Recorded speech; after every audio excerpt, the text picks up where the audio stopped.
Welcome to the Ari Hoffman Show on Talk Radio 570 KVI, your home for the politically homeless, streaming live at KVI.com and on the KVI app.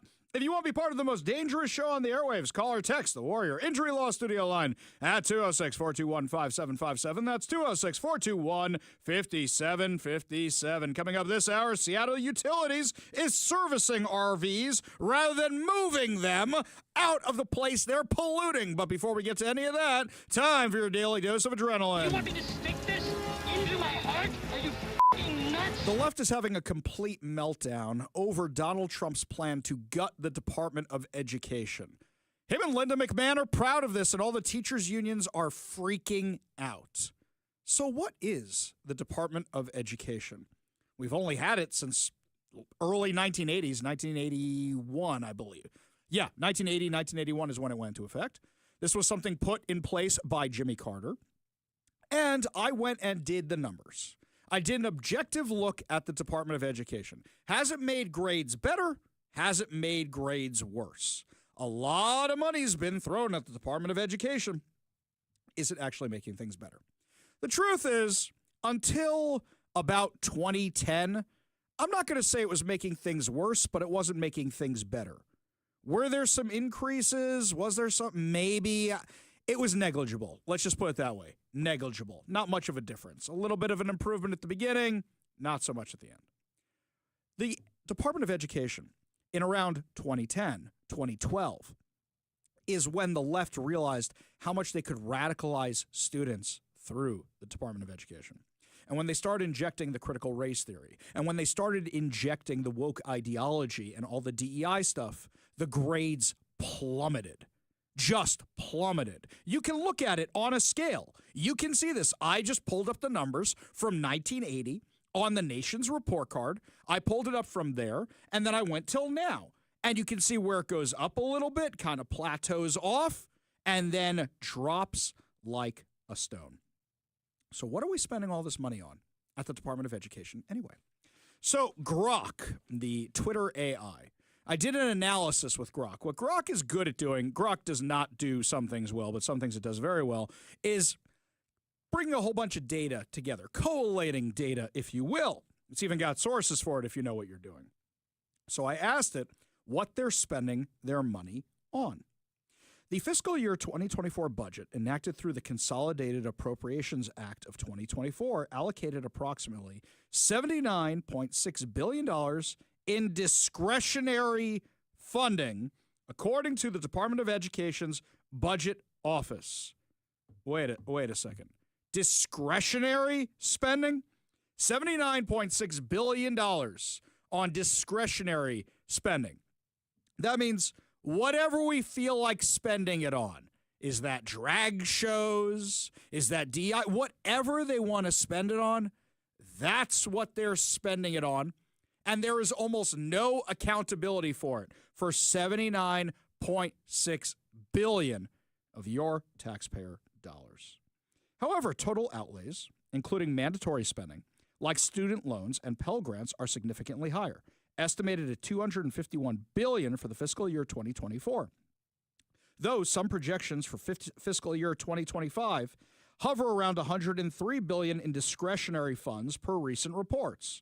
So what you're telling me is they don't even know how much money they're laying out, and the majority of this goes to college scholarships. Now, this is a huge misreading of the data and then taking advantage of it. Let me explain. Why did all our parents say, you got to go to college? It's how you get a good life. It's how you get a good job. It's how you get a good career. Let me tell you the tale of one Ari Hoffman. I was very lucky that I got a very good elementary school education. Thanks to my parents for paying for it. Thanks to my mom for being on the PTA. Thanks for my dad and my grandfather working with me at home all the time, being involved in my education. My middle school, my grade school education, fantastic. I go to high school, and my parents are going through a divorce, and things are a little rough on me. But you know what? That's fine. I figured out my way to take advantage of it.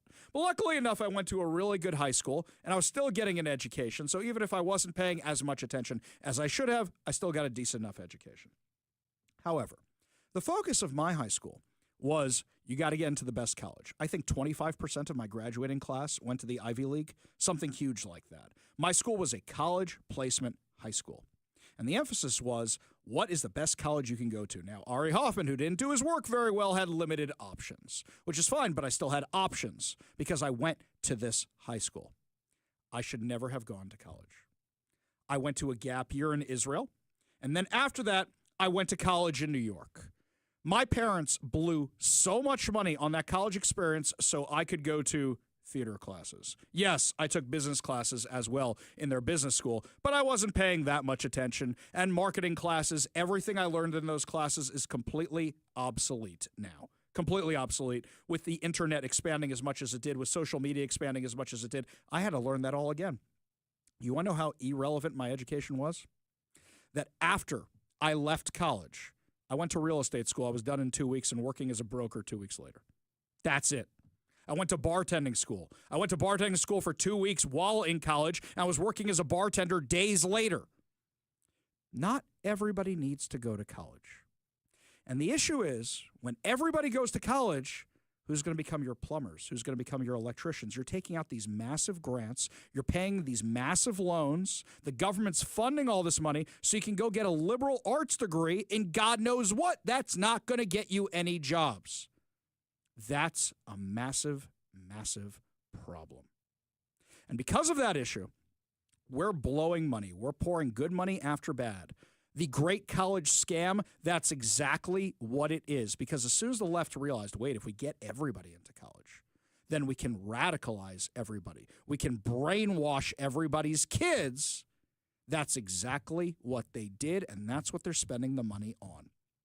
Now, what happened was in the 1960s, when they said, wow, the kids who go to college get better paying jobs. No, it's the kids who are going to become specialists. So, for example, my son wants to go to college. And I wanted to talk him out of it, but then he goes, Dad, I want to be a doctor. Okay, I'm a Jewish parent. You want to be a doctor? Let's make you a doctor. We'll spend all that money. I think you'd make a great mechanic, but you want to be a human mechanic? Fine by me. Good on you. I'll pay the money. Doctors, lawyers, accountants, you need special schooling for that. You need to go do this kind of stuff. You need the extra college time. I get that. Believe me, I do. I wish you didn't have to do all the core curriculum. English Lit does not help with your doctorate or your MD. English Lit may help becoming a lawyer because you learn how to write better, you learn how to read better, whatever the case may be, because that's what the lawyering is. It's all reading and writing. It's not what you see in Law and Order of, you're out of order. No, you're out of order. I object. None of that. So when it comes down to it, we are wasting money on education. If your kid wants to go into a specialty field, send them to college, hope for the best, make sure you send them to a good college, which isn't going to brainwash them. But how many kids should be the plumbers? How many kids should be the electricians? How many kids should be the mechanics? I'm one of those kids who should never have gone to college. Luckily, I met my wife there, so it worked out okay for me. That worked out all right, worth the investment. But at the end of the day, not everybody does. We are blowing hundreds of billions of dollars on these colleges with no accountability whatsoever, especially when they are brainwashing our youth to become terrorists. That's literally what's going on here. So what's the upside? We don't have enough blue-collar workers. We don't have enough guys building houses. We have a housing shortage. We don't have enough people working as mechanics. We don't have the stuff that we need. And as I say all the time, if conservatives and Republicans really want to put their money where their mouth was, they'd say, unless the kid wants to be a doctor, lawyer, whatever, we're going and we're sending our kids to the trade schools. Because then, over time, you take over the unions. You can change the entire union mentality and get them all to go Republican when you take them over with all Republicans. Can be done. It can be done. I truly believe that in my heart. And meanwhile, we're all sacrificing and scrimping and saving so that we can send the kids to college. How many of you are in debt because you sent your kids to college? How many of you have college loans you can't pay back because that first job you got doesn't cover the amount of money you spent on the college? It's insane. It's an insane cycle. It puts Americans into debt for degrees they can't use in fields of study that nobody needs. And meanwhile, we're not getting the workers and the resources we need here in America. It's absolutely crazy to continue this. Why is the left melting down? because Donald Trump is destroying the Department of Education, and rightfully so. Guess what? The kids will still learn how to read. And here's something else. Do you really want your school district being controlled by Washington, D.C.? A kid in Seattle is going to learn differently socially than a kid in Los Angeles, than a kid in New York, than a kid in Chicago. Are there standards we need? Of course. But there are other ways of doing that without the Department of Education. Are there some things the Department of Education does that are good, like funding for para-education? Absolutely. There are other ways to deal with it. But the Department of Education is not the answer. This country existed for decades. Without the Department of Education, it is a massive boondoggle. It's time for it to end. And here's something else, my friends. If there's more money around in the system locally, this could lead to things like school choice. Maybe not here in Washington, though I would love for Let's Go Washington to do a school choice initiative. Oh, you think the left went bonkers before? You know what? Here's my ultimatum to the Washington State Legislature. You guys want to get rid of parent rights, which they're voting on today, by the way? They're voting on that today. You want to call them up and yell at them and say, don't you mess with my parental rights initiative. You call the Washington Legislature at 1-800-562-6000. Be nice to the person on the phone. They're not the idiot legislatures in the Democrat Party who are doing this. But you guys want to pass this thing? I'll tell you what. Then we should run the school choice initiative. You want to mess with the public schools all you want? No problem. And anytime the Democrats claim, oh, it's going to destroy public schools, don't you know what it's going to do to public schools? You say, it's not what happened in Florida.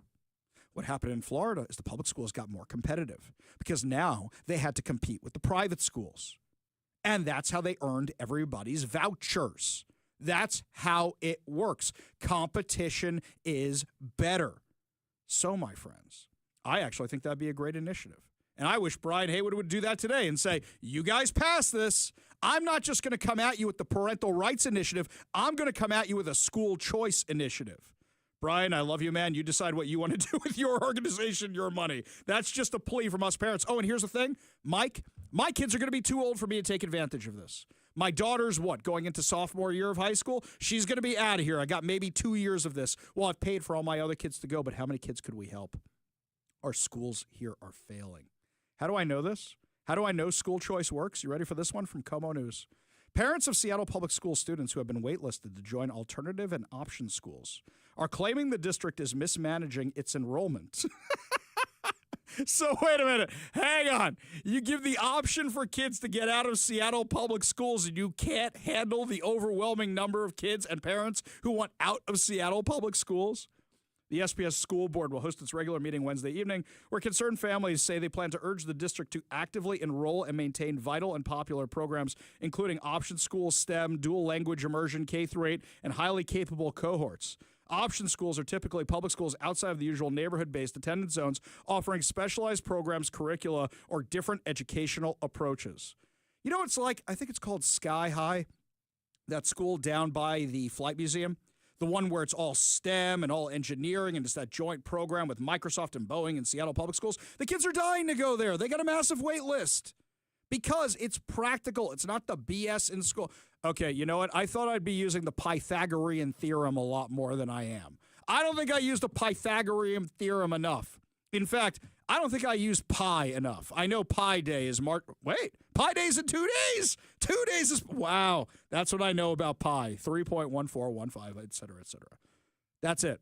How much useless stuff are we taught in school? Oh, you're going to use math every day of your life. Yes, you use addition and subtraction. Maybe multiplication and division. Not using the rest of it. Sorry, guys.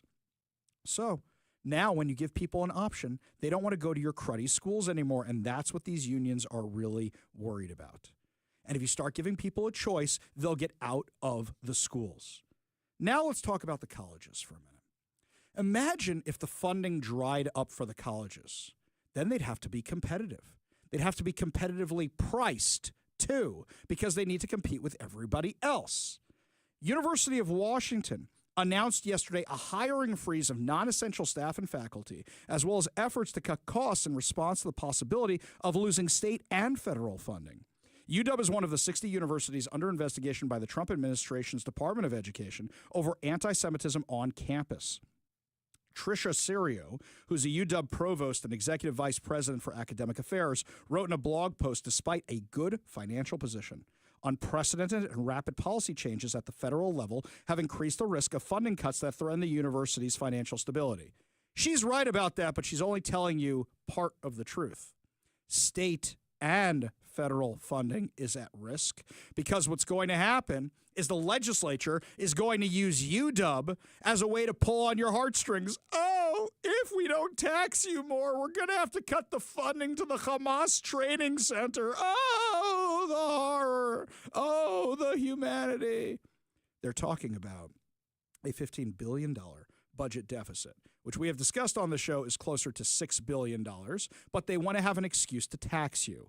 So what they're doing here is saying, well, guys, sorry, that state money may be going bye-bye, and the orange man may be coming after us because we're a bunch of Hamas supporters, so we may be having problems at the college level. Good. Good. That's exactly what should be happening. You guys should not get to live off our taxpayer money with no consequences when you don't protect your students. It's absolutely insane. It's beyond insane. So, President Donald Trump was talking about the results of what's going to happen with the Department of Education when he was in the Oval Office today. Here's what he said. They're not doing a good job, and if you take a look at our education process, and if you look at the charts, because they have numerous charts where they do the top 40, we're at number 37, 38, 39, and 40, and recently they hit, during Biden's last few days, they hit last, so they were number 40, and yet we're number 1 in cost per pupil. So it's pretty bad. But we have a dream, and you know what the dream is? We're going to move the Department of Education. We're going to move education into the states, so that the states, instead of bureaucrats working in Washington, so that the states can run education. He's 100% right. So the states can run education. The teachers union should be thrilled about this. Oh, wait, the big national teachers unions are not thrilled about this. They think they're going to lose control. Randy Weingarten may lose control. She can't rant and rave on TV anymore because who's funding her union? That's what they're worried about.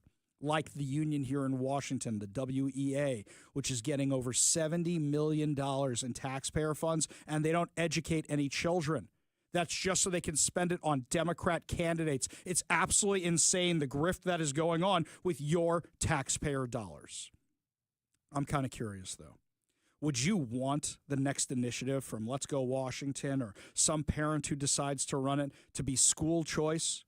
If you want a school choice initiative, give us a call or a text at 206-421-5757. That's 206-421-5757. Because maybe, if enough people say this is something we want, this is something we can make happen, we actually can do something like that. Because we can either say, all right, we're holding our ground, and we're going to defend these schools, and why should we leave? Or we could say, the battle's over and we lost it. Can we do something different? Can we do something new? Because these things are beyond saving. It's time to wipe the slate clean.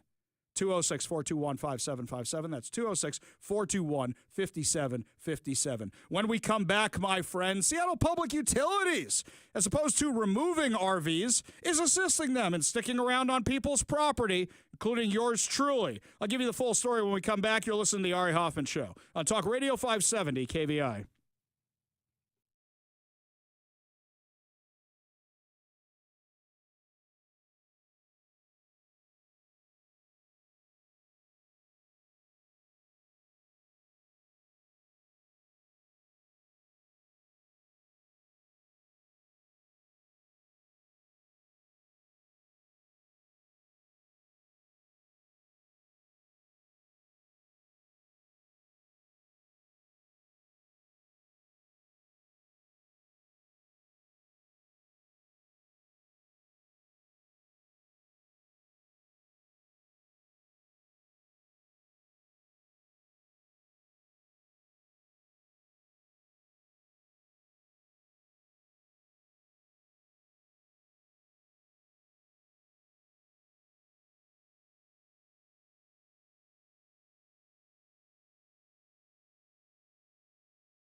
There's a lot of insane stuff happening in Seattle, and that always happens on days where I go, why is there no local news today? But before we dig into that, we go to the Warrior Injury Law studio line, take a call from our friend Chris in Tacoma. Chris, what's going on, man?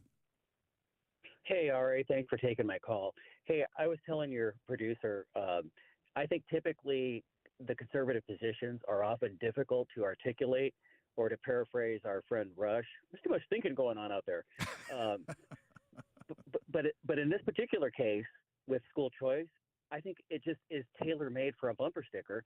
And the bumper sticker is the tuition follows the child. End of story. Yes, money. Make it even easier. People can't do more than 2 syllables. Money follows the child. Money follows the child. Some people look at that and go, I went to Seattle Public School, so I don't know what that says. Tuttin? Yeah. So that's, I mean, look, we saw their reading grades. We know what it is right now for 4th and 8th graders, which is the metric they use to track it. I think you're 100% right. If you say money follows the child, I think that's actually a great bumper sticker. Money should follow the child, school choice now. That's it. Done. Because it's always for the children, man. It's for the children. Oh, we have to cry together. You hold my hand and cry with me. I'll cry with you. Right? I mean, come on. You're 100% brother. right. Chris, appreciate the call. Appreciate the tagline. Appreciate you being part of the show. You want to be part of the show, give us a call or a text at 206-421-5757. That's 206-421-5757. Why is it always me?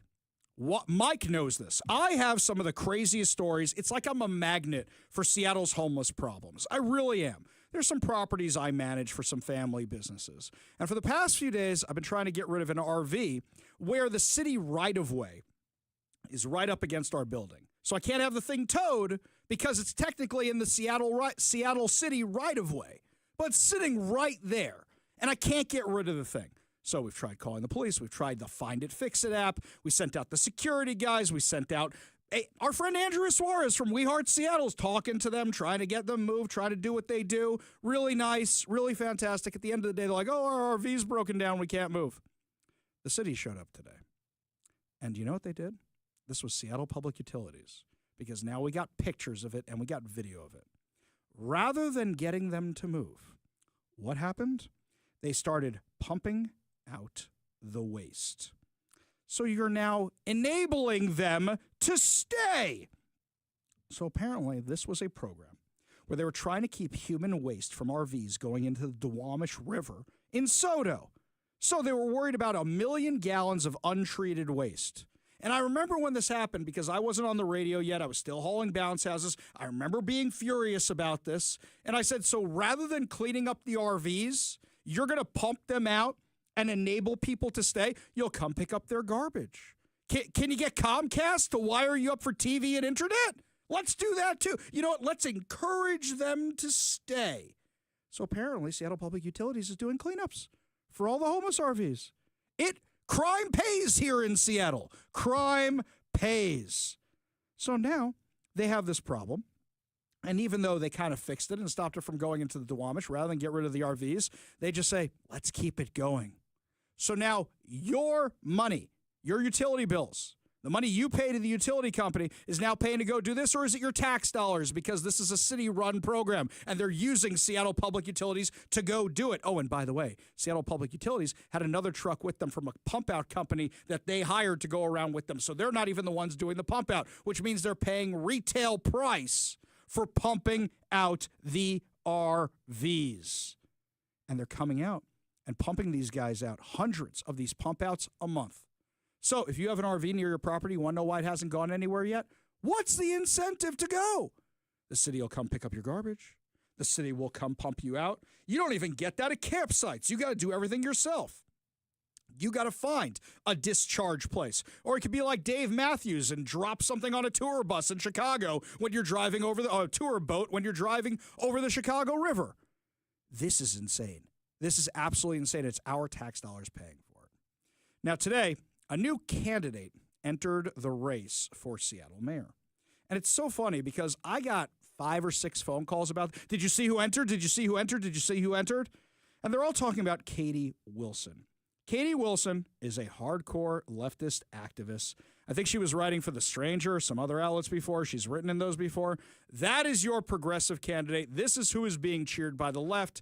Odds are it's going to come down to, if nobody else interesting gets in the race, it's going to come down to somebody like Katie Wilson, if not Katie Wilson, and Bruce Harrell in the general election. Maybe that homeless guy who lives in Tent City that's funded by Seattle who identifies as they, them. Maybe he'll make it into the top 2. I doubt it, though. So it's going to come down to Katie Wilson and Bruce Harrell if the race remains how it is right now. Here's the problem. You've got a Republican candidate who's going to weaken Bruce Harrell because right now, I like that she's MAGA. I like that she's saying the stuff we believe in. Is that going to win you votes in Seattle? It's an interesting career strategy. I don't know if it's actually going to pay off for you. But then you've got Bruce Harrell, who's the so-called moderate and knows where all the bodies are buried, and Katie Wilson.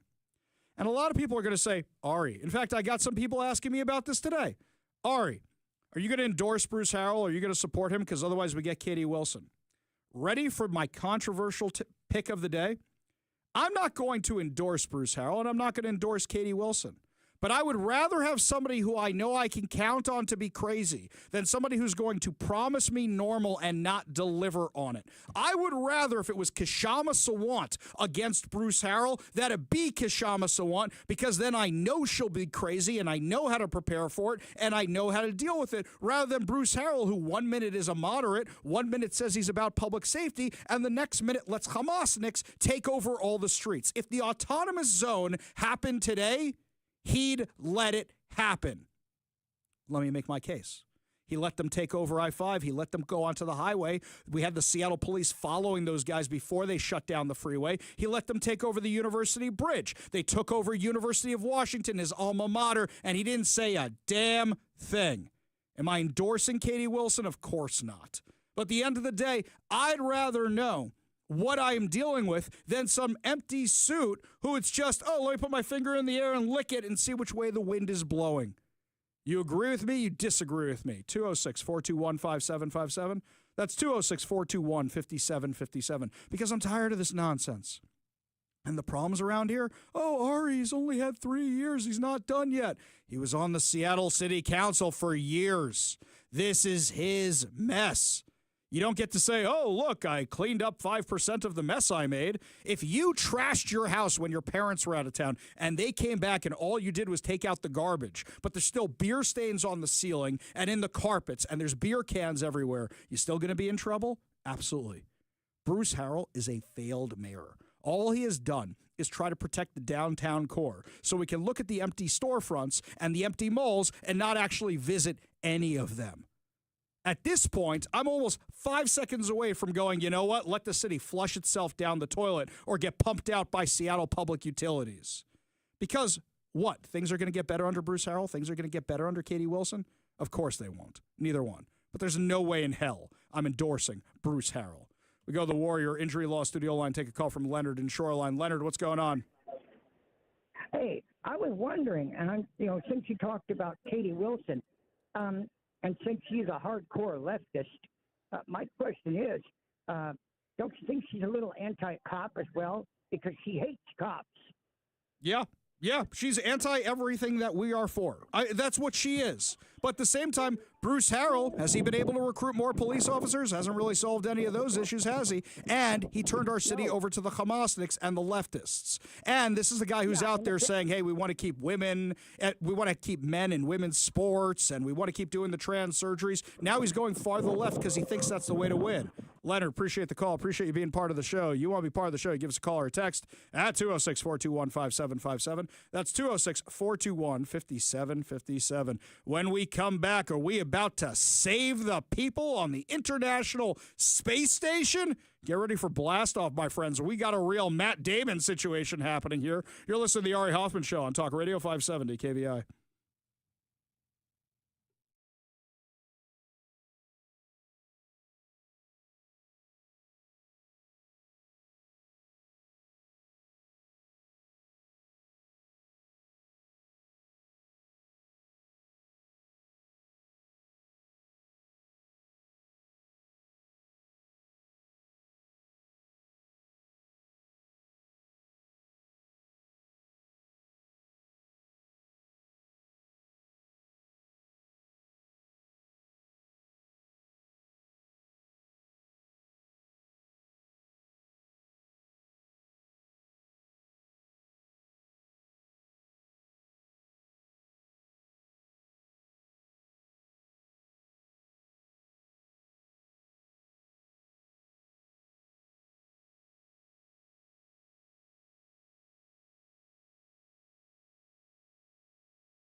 I want to preface this by saying we love Pete Hegseth.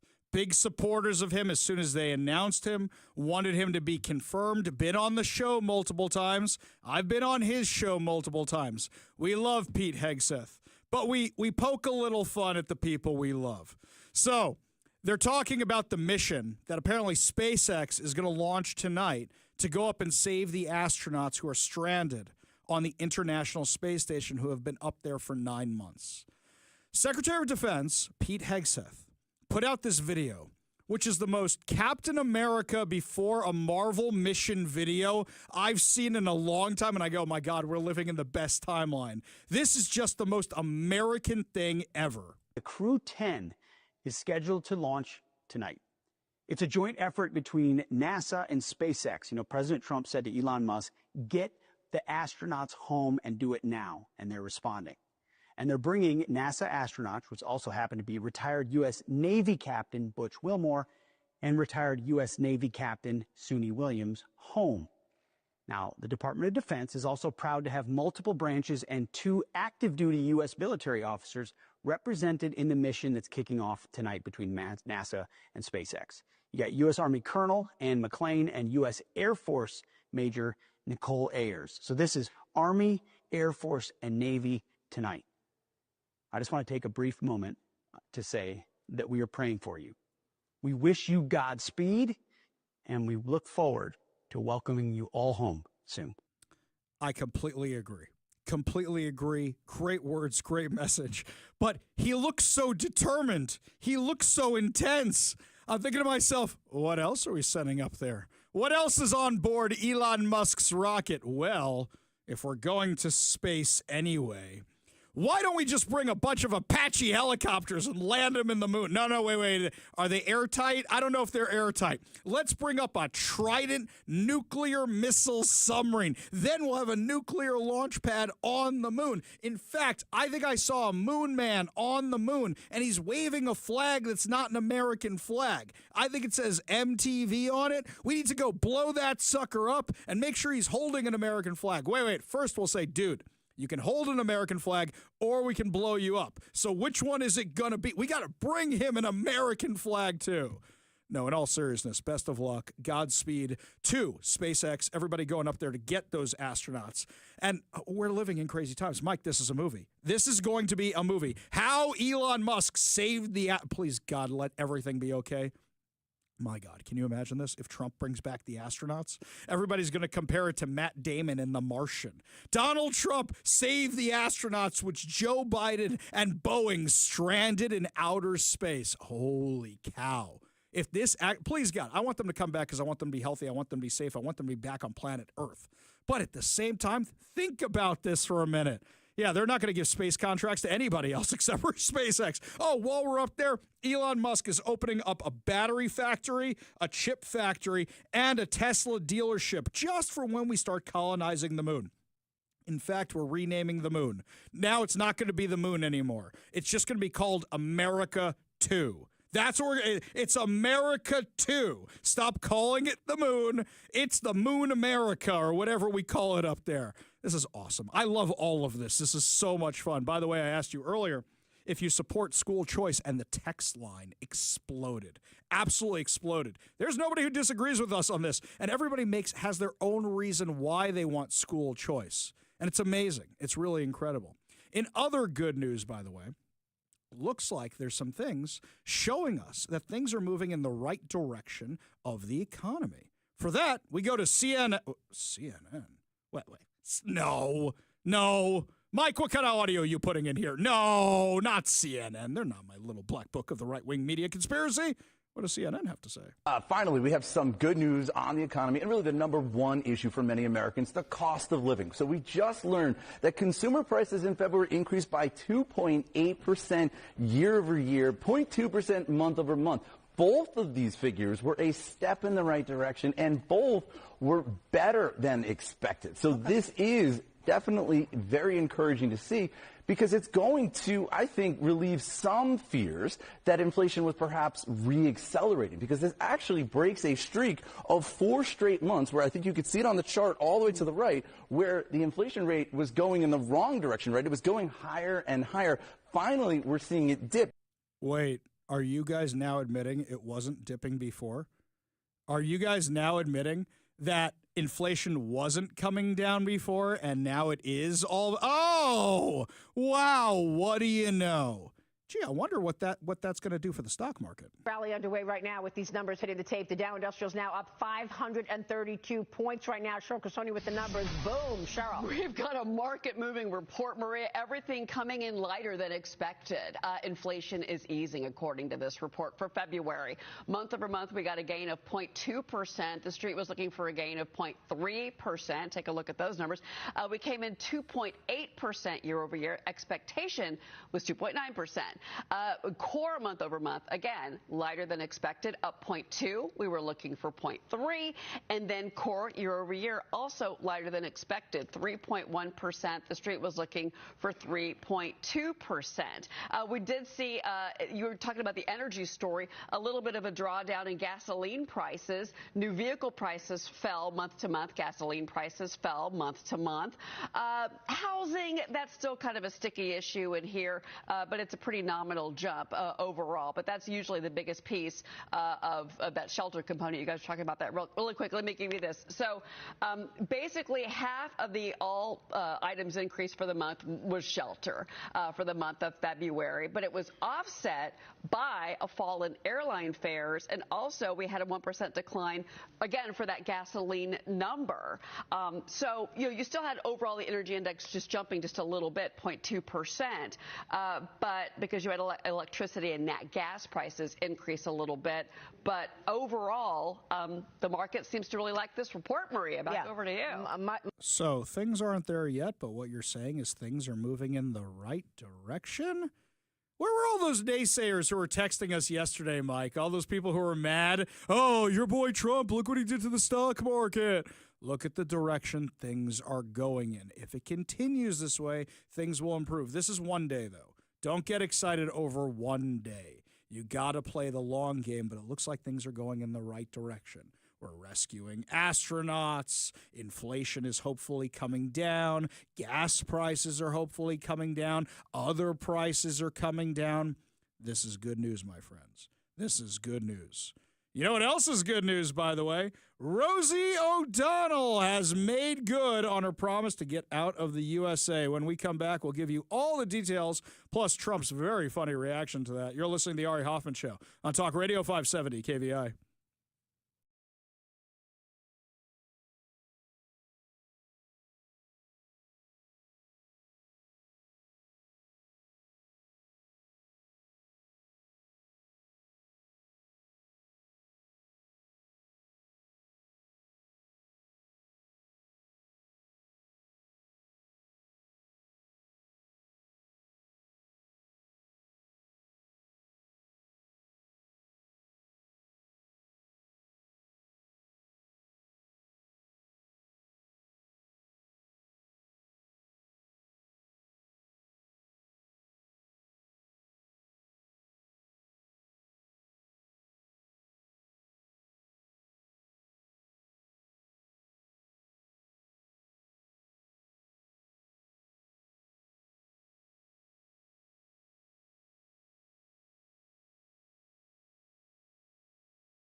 Rosie O'Donnell, I don't want to say I respect her. That's the wrong way to phrase this at all.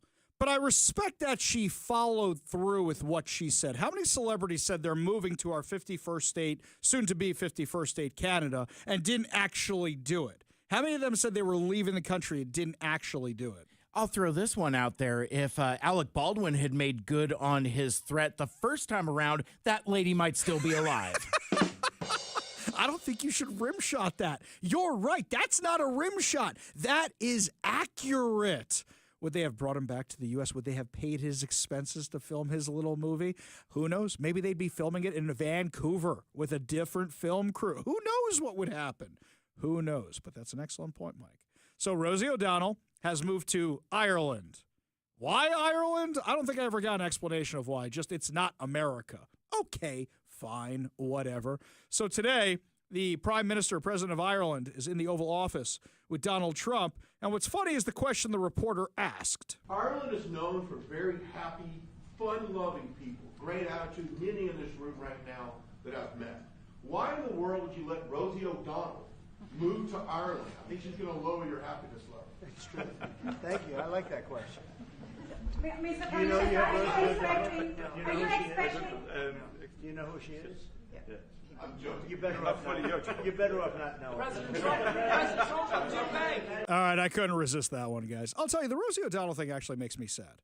I really, really liked her in movies like A League of Their Own, in Now and Then. I think she's a great actress. Even in the Flintstones, she didn't really fit the Betty Rubble type, but she pulled it off. She really was a great actress. Her show, The Rosie O'Donnell Show, all right, my French teacher in high school, her son was like the producer of the Rosie O'Donnell Show. So we saw more of the Rosie O'Donnell Show than we ever should have in high school for whatever reason it was. And it wasn't half bad. It was actually enjoyable. She was a lot of fun. How'd she get so bitter? How'd she get so bitter, so mad? You let politics destroy your life like that? Like, take Bill Maher for a minute. Bill Maher completely disagrees with us on everything. But he looks like a happy guy. He looks like he's enjoying life, even though Donald Trump is president and whatever else. Cenk Uygur, Anna Kasparian from the Young Turks. They may get mad on their show, but they look like they're enjoying life. They're not letting it destroy their lives. But Rosie O'Donnell, Whoopi Goldberg, they just look like they're letting it eat them from the inside out. It's vicious. It's bad. I was supporting this liberalism. It really is a mental disorder, and the mind affects the body. And look what's happening to the people. It's just bad. It's awful. It's sad when you see that kind of stuff happen. So you see what's going on in New York. Susan Sarandon today. I don't know if you saw this. Susan Sarandon came out. Wait a second. Hang on. Where's Obi? Yeah, if we're going to do this, we may as well do it. I right. like that we could have done it twice over in this time, but it's still worth it. Oh, no, we're going to hit it again. Right. Exactly. We should have done it for Rosie O'Donnell. But Susan Sarandon today. Now, that's a name I've not heard in a long time. A long time. So, after being fired from her agency, her talent agency for supporting Hamas and attacking Jews, she comes out today to support Hamas and defend the Palestinian activist who's not really from Palestinian anything. I think he's from Syria. To support him and advocate against him being deported. You think this is... Well, you know what? She's got nothing else to do. She's got no acting career anymore, so she might as well do this. Oh, you know what? We were going to keep this guy in jail. But then Susan Sarandon comes out and says, you better let that guy out of jail or I'm going to stand here and protest. And we're like, lady, that's a Tuesday for you. Like, come on. Oh, Susan Sarandon's protesting. I don't even think Tim Robbins does this nonsense. Aren't they on the outs? They split up a while ago. I think they did. I mean, they used to protest together every event. Who was always there? Susan Sarandon, Tim Robbins, a few other people, Mark Ruffalo, the Occupy movement. They were always down there. Okay, you've moved the needle, lady. You really, really have. And I love that the Democrats are still taking the side of the terrorist. And by the way, all you university students and all you faculty members that are out there protesting for the terrorist who's getting deported, keep doing it. Because that, juxtaposed with the fact that Donald Trump is defunding the Department of Education, all these universities, you're making his point for him. A Hollywood update. You want to feel really old and out of touch? Yes. Like a part of my soul just kind of like crumpled a little bit. I asked Dr. Google if Susan Sarandon and Trent Robbins are still together. No, they split in 2009. 2009? After 23 years together while they share 2 sons, they are no longer a couple. Oh, too bad. Well, at least Kurt Russell and Goldie Hawn are still together. They're going the distance, my friends. Going the distance. But 2009, my gosh. Yeah, now I feel really old. Oh, it was the Occupy movement that did it. That's there what it it is. was, the Occupy movement. Lots more to discuss as the show continues. We may be done with Susan Sarandon and Rosie O'Donnell, but it looks like the Washington Democrats may be done with Bob Ferguson. We'll tell you what's going on when we come back. You'll listen to the Ari Hoffman Show on Talk Radio 570 KBI.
Welcome to the Ari Hoffman Show on Talk Radio 570 KVI, your home for the politically homo, streaming live at KVI.com and on the KVI app. If you want to be part of the most dangerous show on the airwaves, call or text the Warrior Injury Law Studio line at 206-421-5757. That's 206-421-5757. Coming up this hour, Julie Barrett is going to be joining us from Conservative Ladies of Washington to break down the latest bad Democrat bills in the legislature. But before we get to any of that, my friends, I saw an article. So here's what happened. Last night, I was working in my garage. And I'm working on my garage, and I'm working on my car, and all of a sudden, I got this oil coming out of my car. And I'm like, oh, man, I forgot to put the plug back in when I was doing the oil change, and I need something quickly to clean it up. So what did I do? I look around. Oh, there's my recycle bin. And I grab the closest thing I can find. And what is it? Well, it looked like it had been used as birdcage liner, but it was there, so I grab it and I smush it down on the floor of the garage. It's not doing a very good job, but then when I pick it up, it's the Seattle Times, and there's a little interesting article there. It's by Danny Westneat, who is definitely not my little black book of the right-wing media conspiracy. Now, here's the headline. Democrats might be having some second thoughts about Washington's new governor. Wait, hang on. Am I sick? I can't be reading that right. I can't. Danny Westneat, the liberal guy, is saying that right there. Was Bob Ferguson not liberal enough for him? There are little things that we've noticed along the way. Little things. I was in the Washington legislature last week, and somebody showed me Inslee's portrait is still up. They haven't put up Ferguson's portrait. So you know, when you replace a president or whatever, when somebody new comes in, you take down all the old president stuff. You put up all the new president stuff we've seen in the movies. Inslee's stuff is all still up in the legislature. They had plenty of time to turn all that stuff around, and they haven't done it yet.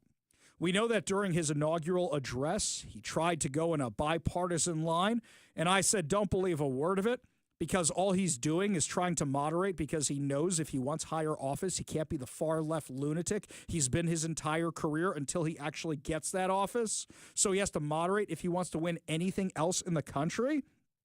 Apparently, the Democrats are mad at him. We did that story where the Democrats stopped his staff from coming and going on the floor, and they're really mad at him, and they're doubling down on crazy. So here's what Danny Westneat wrote in the Seattle Times. When Washington's new Democratic governor, Bob Ferguson, gave his inaugural speech 2 months ago, I drove out to the State House in Olympia to check it out. In a time of maximal partisanship, an unexpected scene played out in the House chambers. As Ferguson waxed bipartisan or talked of slashing the budget, legislators took to their feet in enthusiasm and fist bumped one another in the aisles. Only that was the Republicans. His own party sat grumpily on their hands much of the time. How did you like the speech from our first Republican governor in 40 years? One eye-rolling Democrat asked me when it was over. For the record, I liked it fine. As I wrote back in January, what Ferguson is trying as governor is to triangulate between the two political parties, channeling the likes of former President Bill Clinton. As I recall, Clinton was pretty darn skilled on budget and tax issues. Okay, Danny, I like some of what you're saying, but we'll just move past that. All that there, that's wrong. He's not Bill Clinton-esque. Bill Clinton, well, actually, maybe he is. Maybe Danny's right, because Bill Clinton just wanted to stay in power and stay in the Oval Office and have other things keep happening. So basically, Bob Ferguson just wants to get that higher office. What did we learn from people like Dick Morris, who used to work for Bill Clinton and do polling for Bill Clinton? It was whenever Bill Clinton didn't know what to do, he would say, go poll it. Go see how this polls, and then we'll do what people like. And that's why he was such a popular president. So maybe it's the same motivation. He continues, nobody's attempted such political triangulation in years because we're stuck in a political civil war of sorts where moderation or working across the aisle are considered crimes punishable by primary. I will say, by the way, the fact that the Democrats think his speech was Republican when almost all of it was Democrat stuff, except for a few bipartisan things here or there that are common sense things, so shows you exactly how radical the Democrats in the state have gotten. Well, he said now there's the first solid evidence that Ferguson's Democratic base might, I repeat, might, be growing a little squeamish about his new centrist flair. Okay, Danny, we had signals a long time ago, but sure, tell me what you got. DHM Research is a Portland-based company that polls Washington State 4 times a year. They did one in November just after the election that showed that Ferguson had a +20 approval rating. 56% positive versus 36% negative. Well, now you know how many Republicans are in the state. That included an overwhelming 86% endorsement from Democrats. Since then, Ferguson has begun to come back down to earth, said DHM's research director Devin Bales. In a poll of Washington State released last month, DHM found Ferguson's approval rating had softened to 42% to 32%, a net of plus minus 10 points. Some of this drop was expected, as a winning politician is never more popular than on election night. A lot of the decline came from Democrats, though. The share of Ferguson's own party, who have positive feelings about him, fell from 86% in November to 65% now. Republicans were sour about Ferguson in both polls, but the poll found approval of the new governor had soared among self-identified independents. It went from minus 19 points in November to plus 12 in the latest poll. Bales said many independents in Washington these days tend to be more moderate or right-leaning voters who can't abide the MAGA turn of the GOP. His words, not mine. Ferguson seems to be resonating with them while his own base softens. Quote, I think there's a bit of a feeling that his actions, the messaging he's chosen as governor, are not what some people expected. He's presenting more as a realist, as a pragmatist. It isn't fire-breathing Trump fighting, which is maybe more what the Democrats had hoped they were getting. For example, Ferguson has now proposed $7 billion in state budget cuts, including furloughing state employees without pay one day every month. On social media on Sunday, he defended this by saying, we must make difficult choices and right-size state government. He got pilloried by progressives. Every reaction to the post on the liberal Blue Sky site. Sorry, they eat their own over there. Mocked him for ceding the budget debate to the party that got shellacked in the Washington state elections, the Republicans. It's not true at all. Look who's doing all the budget stuff. It's the Democrats proposing tax after tax after tax. They barely even touched the budget yet, except for, here's the tax we want. We don't know what we'll do with it. We just know we'll spend it. One commentator dubbed him the Doge governor. Give me a break. We dove into his cuts, and they were common sense things that we shouldn't have been paying for in the first place. Nothing's going to suffer from it. And he only came up with $4 billion of, according to him, the $15 billion we need in order to solve the budget gap. It was stuff that Inslee never should have been spending money on. And I don't say that as a partisan thing. I say that as just a waste of money thing. When you're not paying attention to stuff, charges keep coming in. Another called him a cost-cutting Republican. Oh, give me a break. So what happened to the Democrats who want to get rid of waste, fraud, and abuse, like Nancy Pelosi, Barack Obama, Bill Clinton, because I know you mentioned him before? Quote, if after you lose the next primary you wonder what turned us against you, it was when you used the MBA speak nonsense word right size, which is code for firing the people who make the least money, blasted a Sammamish book editor. Yes, let's take their word for it. Now, social media isn't real life. He's right on that. And Bales cautioned that his poll is just one temperature reading at a time of swirling upheaval in politics, especially inside the Democratic Party. He says we'll be out with another poll in April, so it'll be interesting to see where these trends go. Ferguson has positioned himself as the antidote to extremes in both parties. I find that entertaining, by the way, that Danny Westneat writes that, because he's one of the most extreme in the Democratic Party. The same poll asked respondents to name the most important issue facing the state. Concerns about taxes ranked only 9th, while budget spending ranked 13th. Those two should be right next to each other. Numbers 1 and 2 were homeless and poverty and the cost of living, far outdistancing everything else. So basically what you're saying is you haven't fixed the homeless problem, and it's getting less and less affordable around here, and we want you to address those. And the Democrat solution for that is, well, let's tax people more so it's less affordable, and let's not solve the homeless issue. That's really what it is. He added, I haven't noticed Ferguson or state Democrats proposing strong new action so far on either of these top issues. He's right. Appealing to independents might make editorial boards or chambers of commerce swoon, while leaving the Democratic base cold. That's a risk in a blue state, which is getting bluer. The poll also sent up a warning flare. In Washington state, Elon Musk, in his chainsawing of the federal budget, clocks in with a minus 18-point approval rating, 38% to 56%. Among Democrats, Musk is an irredeemable 70 points underwater, and within independents, he's a minus 29. Meanwhile, Republicans love what Musk is doing to the tune of plus 58. Ferguson is going old school to try to straddle the two parties on budget issues, but when they're this far apart, he might just end up doing splits. And he's not wrong, by the way. He's not wrong. because how do you bridge the gap between the two parties? However, when he quotes these poll numbers about Musk himself, that's fine. You may not like a person, but do you like the policies? Let's find out more about that poll he's talking about. Here's CNN.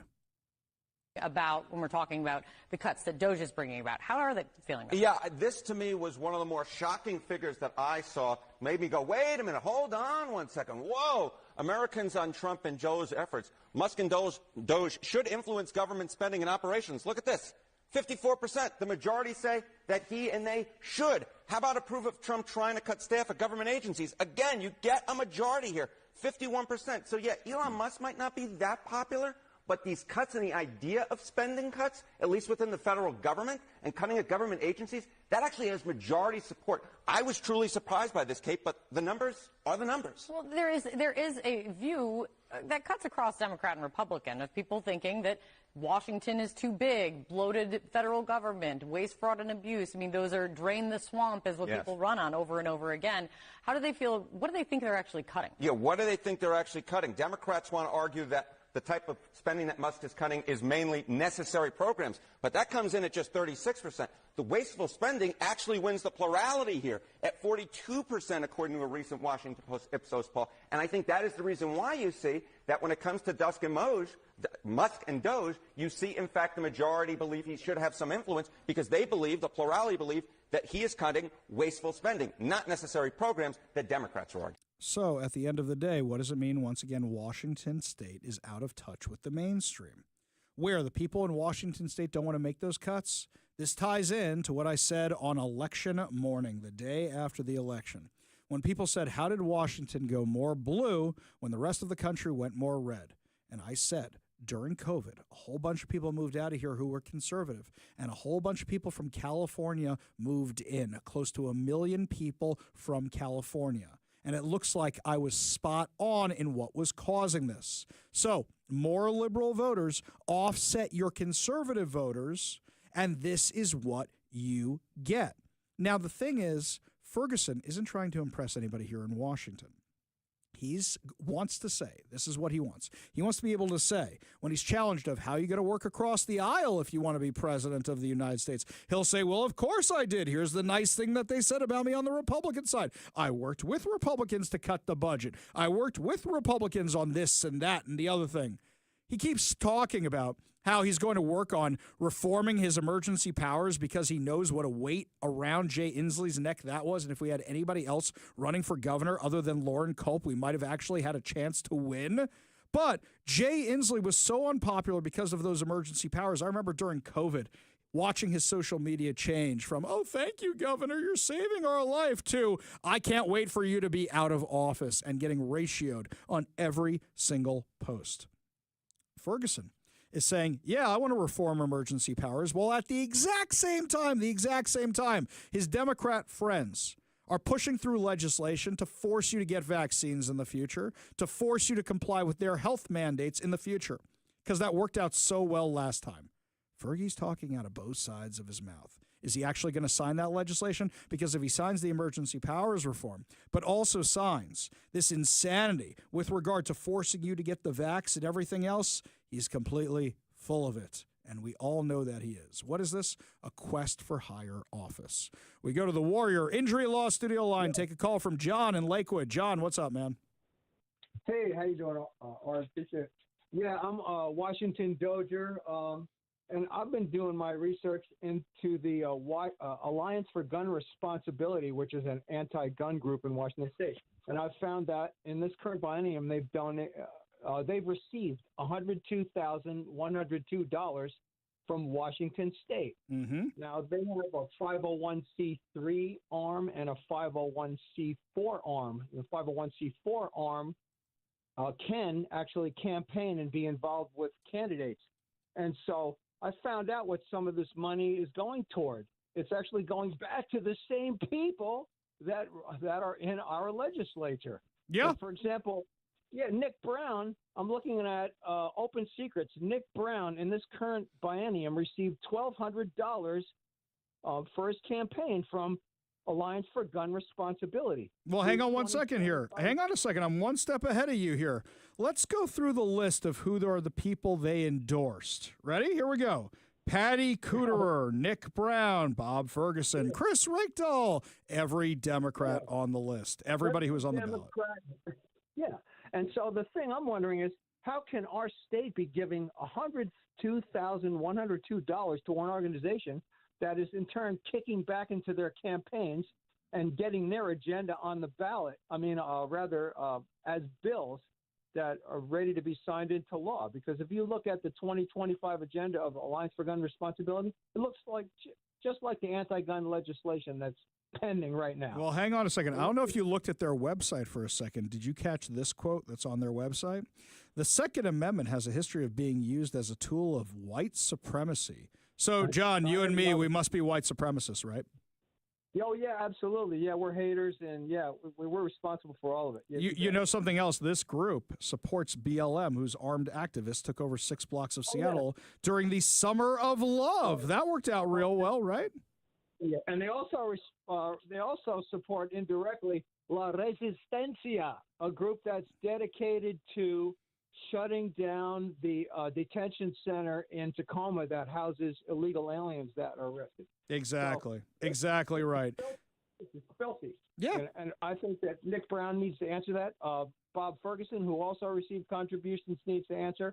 My district legislators, Mari Levitt and Dan Bernowski, received contributions. They need to answer for that, too. Yeah. And so I don't know how to make that happen, but it's got to happen. Well, basically, keep exposing this stuff and keep sending us more of the stuff you find. This is what I love about our volunteers for Washington Doge. It's not me. It's people like you, John, who are finding all this stuff. Appreciate the call. Appreciate you being part of the show. You want to be part of the show, you give us a call or a text at 206-421-5757. That's 206-421-5757. We go back to the Warrior Injury Law studio line. Take a call from our friend Transit Joe. Transit Joe, what's up, man? What's up is, like I shared on X today, Katie Wilson has declared for Seattle mayor, and you don't want to endorse Bruce Harrell. So I'm thinking, I haven't decided yet, but I'm thinking of endorsing the Transit Writers Union sweetie, Katie Wilson, because I think Seattle should get leftism full on. What do you think? I don't say that, but Joe, earlier in the show, I don't know if you were listening or not. Earlier in the show, I did a whole breakdown on this, and I said, look, at least Katie Wilson, you know what you're going to get, and you can prepare accordingly. With Bruce Harrell, which Bruce Harrell are we getting? Which one? And I never know. Usually I just assume it's going to be the guy who makes the worst decision out of any decision it is in any given time. There is no good option here. I feel like Ace Ventura in the second movie when he gets a spear through one leg and a spear through the other leg, and he's going, that's what I feel like with the Seattle mayoral race right now. Appreciate the call, buddy. Appreciate you being part of the show. You want to be part of the show, you give us a call or a text at 206-421-5757. That's 206-421-5757. When we come back, my friends, so much more to talk about, including some excitement out in Linwood. We got an update on that notorious city council candidate nominee who they're picking. Oh, brother, this is something. You're listening to the Ari Hoffman Show on Talk Radio 570 KVI.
Welcome back to the Ari Hoffman Show. I got some early good news for everybody. Yesterday, we sold out our exclusive screening of Warfare, which is tomorrow night at 7 p.m. with Young Zach and Big Mike. But luckily, we were able to get, due to overwhelming demand, an extra 10 tickets. We only have 10 tickets. So if you went to the website yesterday and it was sold out and you couldn't get your tickets and you feel bad because you missed out on your chance, you can get those tickets right now. Now, this is the movie that's written and directed by Iraq War veteran Ray Mendoza and Alex Garland, the people behind Civil War and 28 Days Later. Warfare embeds audiences with a platoon of American Navy SEALs in the home of an Iraqi family overwatching the movement of U.S. forces through insurgent territory. Warfare is coming out a month from now. So this exclusive screening, you get to see it a month early, and we only have 10 tickets. Plus, you get to see it with Mike and Young Zach, which is half the fun itself. So head on over to KVI.com right now. That's KVI.com. And put in your information and get those last 10 tickets, because that is all we have. After this, gone. Bye-bye. Nada. No more. This is it. So head on over to KVI.com right now. Point of clarification, Ari, they're pairs. 10 pairs. So it's 20 tickets, but I assume you're not going alone. Exactly. Yeah. I mean, you can go alone, but bring a friend. Exactly. So, like, for example, we had a couple KVI listeners sign up individually. It's like, Ron, you need to sign up for you and your sweetie also. They're pairs. Gotcha. They're pairs. So we have 10 pairs, which means 20 tickets, but that's all we got left. Correct. Yes, that is That's to it. the rafters. It's going to be a packed theater, my friends. Now, if you play your cards right and get there early, you go, where's Mike sitting? Where's Mike sitting? I want to sit right next to Mike. I want to sit right around Mike. I want to sit right near Mike. That's what you want to do. But head on over to KVI.com right now, so that way you get your tickets. And Zach and I will be there when the doors open. So if you want to hang out before the movie, and obviously after as well, we'll have the KVI photo booth thing, and yeah, we'll be there to hang out, and we have all the secrets. So if you want to ask about John, if you want to ask about Ari, hit us up. We'll dish. Is he really that loud all the time? Is he really mean? Is he scary? Yes. Does he beat you with a stick? Yes. Well, actually, speaking of weird things, so hang on, this story right here. This one here, I'm telling you, I don't do this often. Earmuff the kids or shoo the kids away. School's over. Shoo the kids away, my friends, because this one is graphic. We dipped into this story a little bit yesterday, but there's been a lot of updates, and I want to thank our friend Mario Lotmore from the Linwood Times, who's the one who exposed all this, pun intended. Yes, give me that. There we go. A transgender OnlyFans adult content creator who has a cannibalism fetish was unanimously appointed to fill a vacant seat on the Linwood City Council in Washington State. Jessica Ann Roberts, who's 32 years old, was born Neil Vincent Roberts, has posted on social media about having an uncontrollable desire to impregnate women and eat them. What the hell is that? How sick are these people? On Monday, the Democratic-run council selected Roberts over Army combat veteran and Amazon programming manager Robert Lutweiler. He's just too much of a normie. Can't get that Army guy. No, he's bad news. Let's get the person who wants to impregnate and eat women. The Linwood Times was the first to report about Roberts' history as a sex worker. Roberts had an OnlyFans account under the username JaRoberts1501, which included 12 videos, 63 photographs of sexually explicit content. According to the account bio, Roberts is described as a bisexual trans woman with, well, you know what? I can't say the rest of that out loud. These are not good FCC words. I'm just going to leave it right there. Roberts has since deactivated the OnlyFans account after the paper disclosed the matter on Monday night. In a statement to the Linwood Times, Roberts said the OnlyFans account was created to make a little cash on the side and increase self-confidence. The reason the account was taken down was because I do not want to waste taxpayers' money or the council's time watching this turn into a debate over whether or not it's socially acceptable for me to have an account. By the way, yesterday when we were doing the story, my search algorithm sucks these days because of all the things I've had at Google. So I just Googled this person, and one of the first things to pop up was the OnlyFans account. So, my friends, the council either didn't bother doing even a simple Google search or saw it and didn't care and went, oh, it checks a box. Let's do that.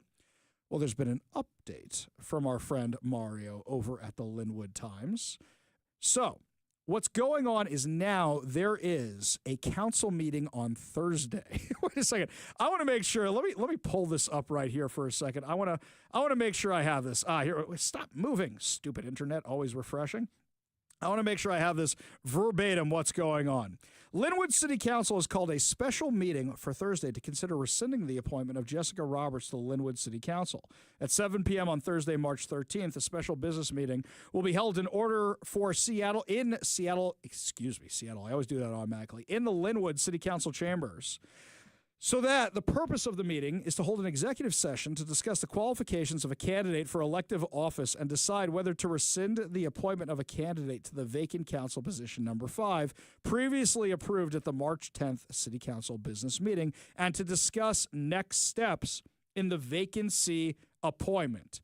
In addition to that, Linwood City Council President Nick Colho told the Linwood Times in a statement.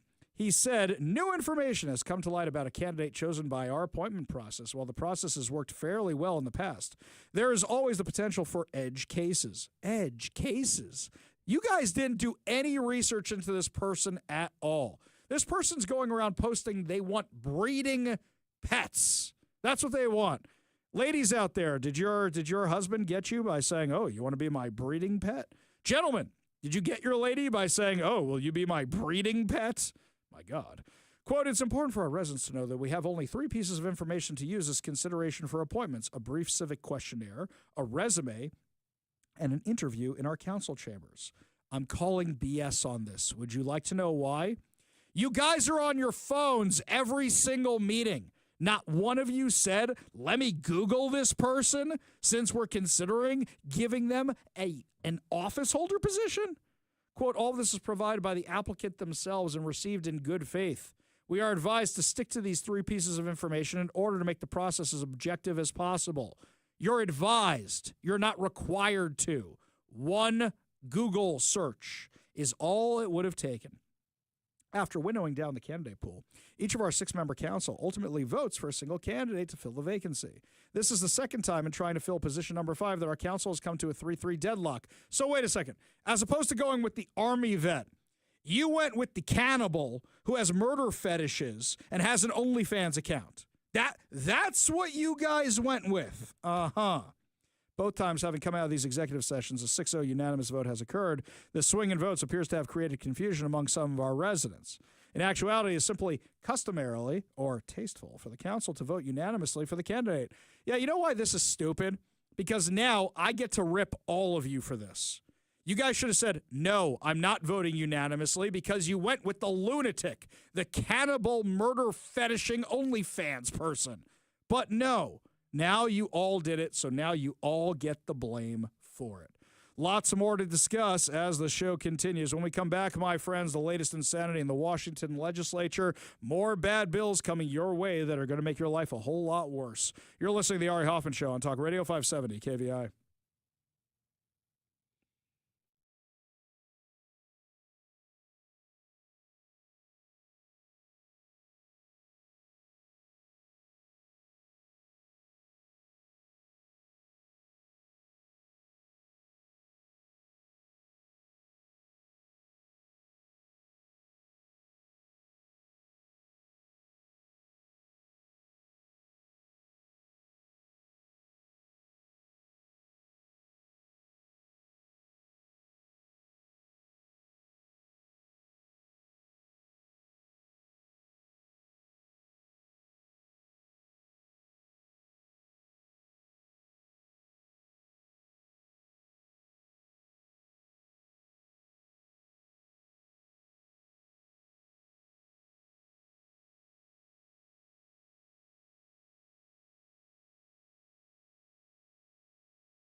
My friends, it was an absolutely crazy weekend in the Washington State Legislature, but just because a whole bunch of bad stuff passed doesn't mean the fun's over. Joining us now to discuss more bad bills that are coming your way, our friend Julie Barrett from Conservative Ladies of America and Conservative Ladies of Washington. Thank you so much for joining us today. Hey, it's great to be back with you. Always a pleasure. So let's go through some of these bad bills. You guys send out these great emails. And by the way, my friends, if you are not on her email list, you should get on it right away over at their website.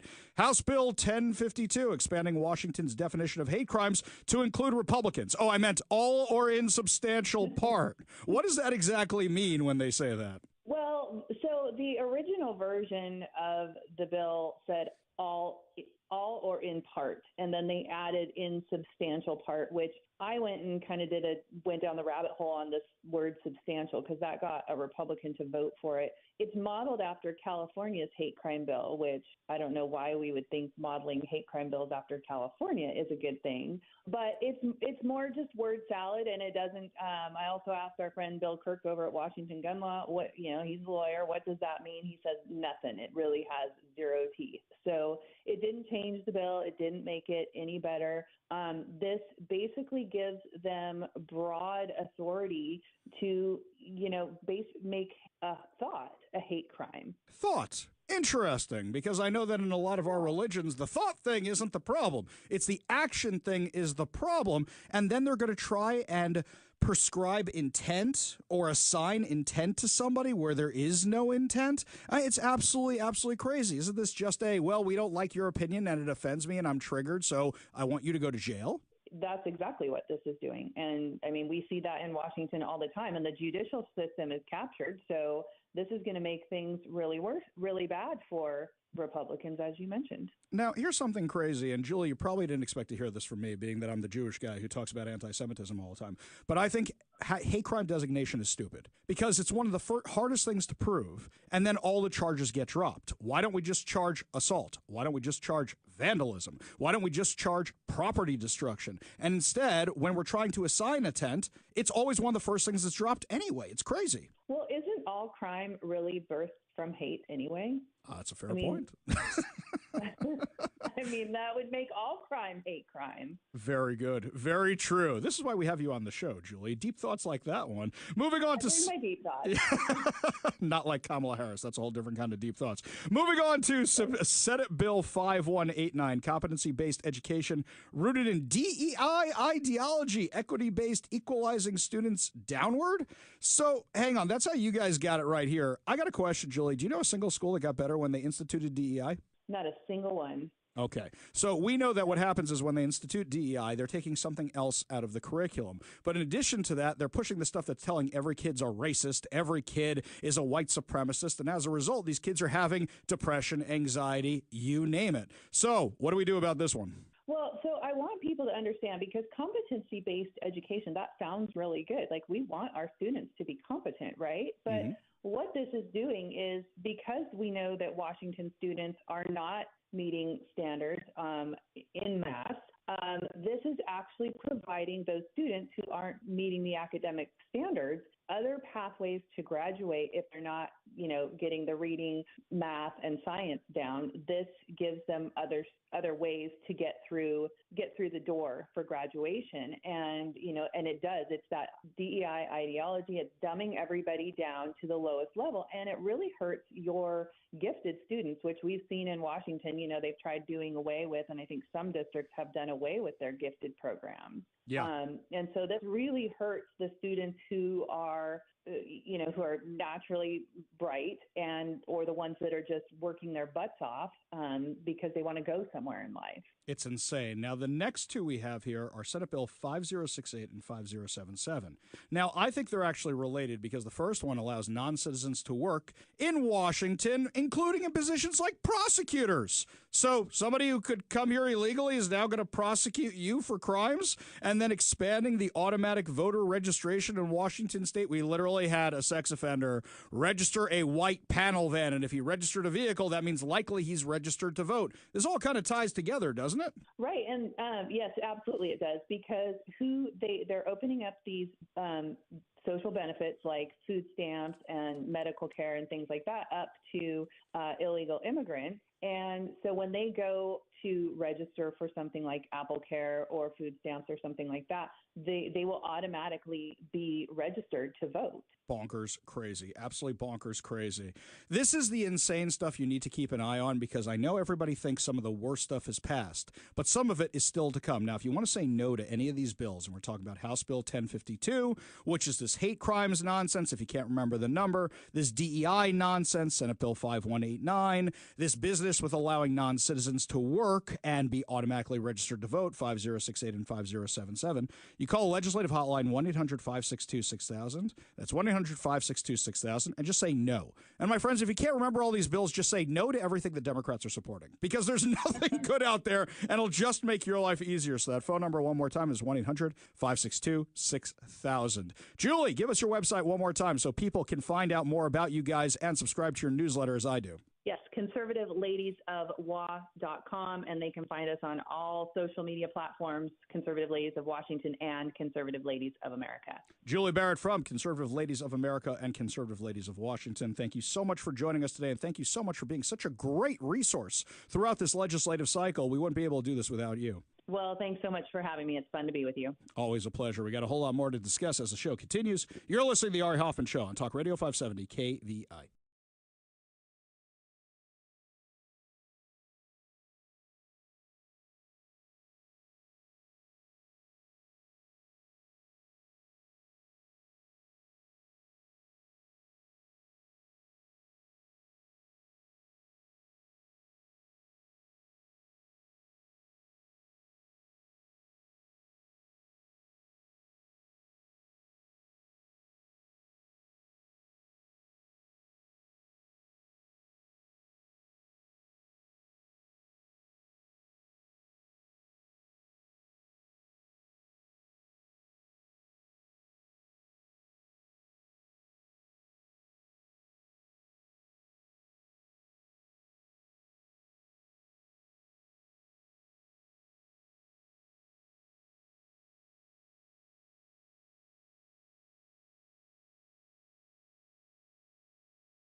Well, my friends, before we dive into the climate insanity, we are down to only 5 pairs of tickets left for our exclusive screening of Warfare. Only 5 pairs left in one segment. We sold out half of the ones we have left. So if you want to go see Warfare a month before anybody else gets to see it, and join Big Mike and Young Zach at the theaters tomorrow night, head on over to KVI.com right now. That's KVI.com right now.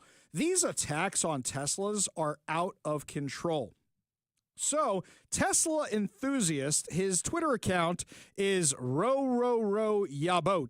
I don't know his actual name. I think it's Boats. But anyway, he has a Tesla. Now, mind you, his is better looking than most of the Cybertrucks I've seen.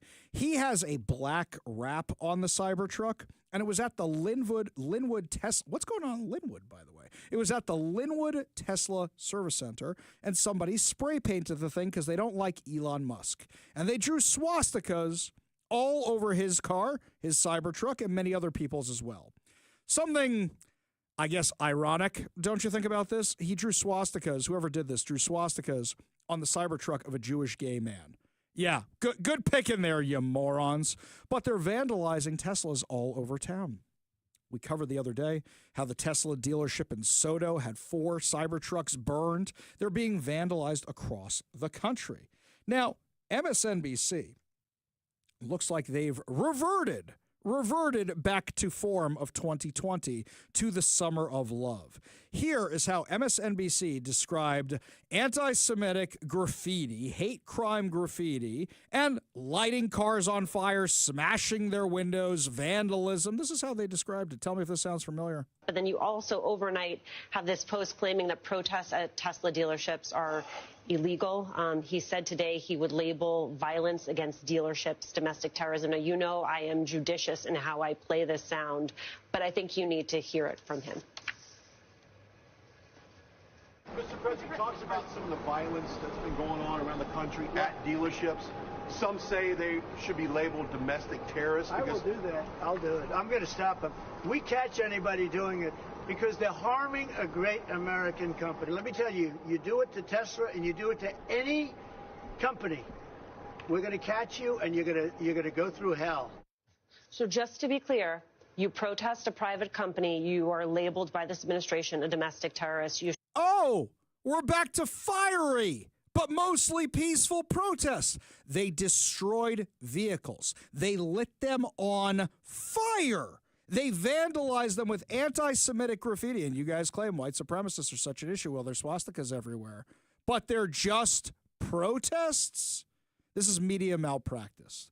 This is journalistic malpractice. Congress is now going to investigate the attacks on Tesla dealerships as domestic terrorism, which, by the way, they should. This seems like a coordinated effort. In fact, there's even a website here locally that is posting which dealerships they're going to be targeting this week, and I'm sure they have them in other cities as well. I don't care if it's Tesla or if it's Ford or if it's Dodge or if it's Chevy. I do not care. I care that these people are committing crimes. You don't like something, so you just decide to burn the place down? That's not how this is supposed to work. Not at all. We go to the Warrior Injury Law Studio line, take a call from my good friend, Alma. Alma, where have you been, my darling? I'm still alive and kicking, barely. I'm still alive and kicking. Barely. Don't say that, Alma. I don't know what I would do if I lost you.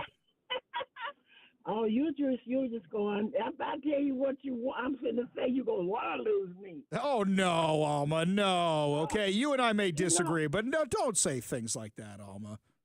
Okay, let's say I'm saying this, and I'm not a very person to try to get back, but Elon Musk have done so much dirt. He's a millionaire. I don't give anybody the right, a billionaire. I don't give anybody the right to destroy his vehicles. But look, he's destroying America. He's destroying it, and Trump walking around acting like he's the president. Look, Orange, didn't I tell you he wasn't the president long ago? Alma, let me show you how this is going to hurt you also. Okay, you ready? How the attacks on Elon Musk and his cars are going to hurt you. Do you and your family have a car right now? Oh, yes, we do. You do? Okay. I do. Have you noticed your insurance rates going up? Oh my God! Could they go up anymore? Okay. All right. Good. We're on the same page here, Alma. Now work with me on Yeah. this for a second, okay? It doesn't matter if they damage a Cybertruck. It doesn't matter if and you said it was bad. You said it was wrong, which I agree. Okay, we all agree it's wrong. It's bad. They shouldn't be doing that. But here's the thing: the way that the insurance companies track it is just that a car was damaged. There's not a special category for Elon Musk's vehicles. So what that does is it adds to the statistics of how much auto crime there is here in Washington, and what does that do to everybody's insurance rates? You know they're going to skyrocket. Well, what else can skyrocket? Everything that Elon Musk and Donald Trump have taught have skyrocketed. Wait, hang on. You didn't complain about Joe Biden when inflation went through the roof. Joe Biden never went through the roof like this man. This man, he got us in a fight. Alma, we had a 40-year record high inflation, Alma. We ain't seen nothing yet. You know that, my friend. You ain't seen nothing. But I'll say this about, you were talking about something else I wanted to address. I can't understand how you guys, and you're a good person, you're a good churchman, can go along with all this here evil stuff that Elon Musk is doing. Cutting Social Security, messing with Social Security, messing with the poor people, the people who ain't got. Alma, let me ask you a question. Hang on, I want to ask you a question. If you found out that somebody was using your Social Security number, would you want that person prosecuted? Oh, yes, you know so. I know that, right? Now, what if you found out that there's a whole bunch of people that are scamming Social Security, which means that they have to raise our taxes to cover Social Security benefits for you? That's true. Okay. But that's not what he said at first. He said it's a Ponzi scheme. That is so untrue. Well, hang on. I need to go back to Africa. It is. It is I mean, Alma, it used to be 8 people. Now, what is it like? It used to be 2 or 3 people pay into Social Security to cover one person. Now it's 8 or 9 people. You need to cover one person's Social Security. I don't remember the numbers offhand, but it's something like that, Alma. And the problem is it runs out of money in 2035. And we're getting closer to that. So let's agree that we just start with the fraud, and then we'll deal with the rest later. How does that sound? Okay, that's and you're true. You're true, and it's a lot of fraud in anything you do. Elon Musk is the best fraud. He's the king of fraud, but he's not going to be hurt like the poor folks, like the people who are on Social Security. If he really getting that message about Social Security, I worked all my life. Trust me. I can't pay my rent. Ori, it's sad. It is sad, and that's why we have to bring down costs, Alma. Appreciate the call. You take care of yourself. Wishing you the best of health. We got a whole lot more to discuss as the show continues, my friends, including the fact that your gas prices are about to go up again thanks to the Democrats. You're listening to the Ari Hoffman Show on Talk Radio 570 KVI.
Welcome to the Ari Hoffman Show on Talk Radio 570 KVI, your home for the politically homeless, streaming live at KVI.com and on the KVI app. If you want to be part of the most dangerous show on the airwaves, call or text the Warrior Injury Law Studio line at 206-421-5757. That's 206-421-5757. Coming up at 5:45, your chance to win fantabulous prizes, including a $50 Daniels Broiler gift card and Cyndi Lauper tickets.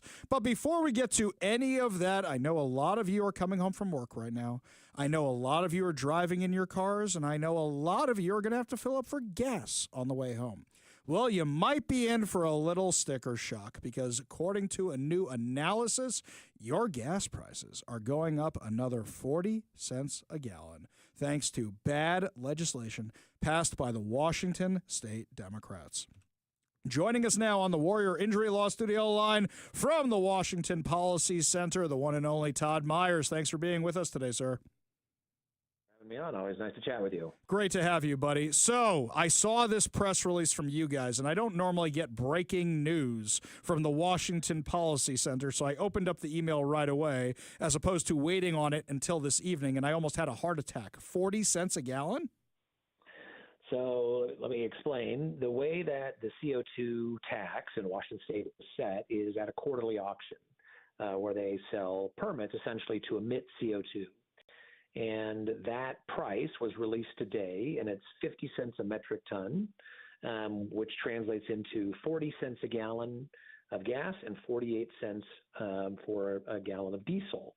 Now, that's not all of that 40 cents is new. We've already been paying 32 cents a gallon based on the last auction that was in December. But the new level is 40 cents a gallon, and that's what you're going to see us. That's basically the difference between us and what they pay in Oregon, and we obviously will be paying even more than that than they do in Idaho. So every quarter, this tax is reset. But, compared to December, we saw a 24% increase in the CO2 tax, and people will feel that. So is this 40 cents on top of the 50 we were already paying, or did it come down a little bit from the 50 because of what was going on with the initiative, and now it's creeping its way back up? How do you explain this to the person who doesn't do math? That's exactly right. So in 2023 was the first year we had this, and it got up to 50 cents a gallon because the market was unstable. Last year, we had the initiative, and so prices went way down because people didn't know whether the CO2 tax would remain in place or not, so they simply didn't bid. In an auction, when people don't bid, prices go down. So even though the auction failed, it actually saved billions of dollars, maybe not billions, but maybe $1 billion to taxpayers by keeping those prices down. And exactly what you're saying is happening now, which is that it's creeping back up. And that's by design. The way the system works is that every year there are fewer permits to emit CO2 that are put up for auction. So the supply goes down, and unless the demand goes down equally, prices are going up. That's exactly what's happening. So people are going to get squeezed even a little bit more at the pump. So we're talking with Todd Myers, and he is the Vice President for Research over at the Washington Policy Center, and he's the author of Time to Think Small, and, of course, an advocate for environmental innovation. But discussing these prices going up, is this enough to bump us higher than Hawaii or California? Because that happened last time the prices started going up. Or are we still solidly at number 3, leaps and bounds above number 4? Yeah, we are definitely creeping up on Hawaii. We are not to California quite yet. So I wouldn't expect this to push us above California. But, there's no reason that Washington State should be anywhere close to Hawaii, right? Hawaii, to get, gasoline to the island is very expensive. And the fact that we are even close to them just shows how costly this whole system is. And the thing is that prices are projected to go up. So the Department of Ecology, this is about 20% higher than the Department of Ecology expected prices to be. And they expect prices to continue to rise later this year. So this isn't the last we've seen of this yet. It's going to keep going up. And, Hawaii, we've got our eyes on you. That's not a good place to get to. Todd, I don't know if you heard my segment last week where I was talking about going to a fundraising dinner, and I happened to bump into the sponsor of the Climate Commitment Act, Reuven Carlyle, who wanted to corner me, claiming I had said bad stuff about him on the internet, which I hadn't at that point. And I said to him straight up, what are we talking about? And he said, well, you're saying all this bad stuff about the Climate Commitment Act. And I said, well, yeah, you owe me gas money. And he got very, very upset about that. So he kept saying, no, it's not going up. What is he talking about? Because by every metric it is, you do math. Is he still really trying to convince everybody it's not going up? I have offered several times to bet him that prices would go up, and he keeps ducking the bet. Now, I'm not betting $1 million. I'm betting $50 to charity, right? This is not something that he can't afford, but he keeps ducking. Why? Because he knows the truth. He can talk a lot, and he likes to talk and try to intimidate people into his position. But nobody agrees with that. The state of California doesn't agree with that. Environmental economists don't agree with that. The Department of Ecology doesn't agree with that anymore.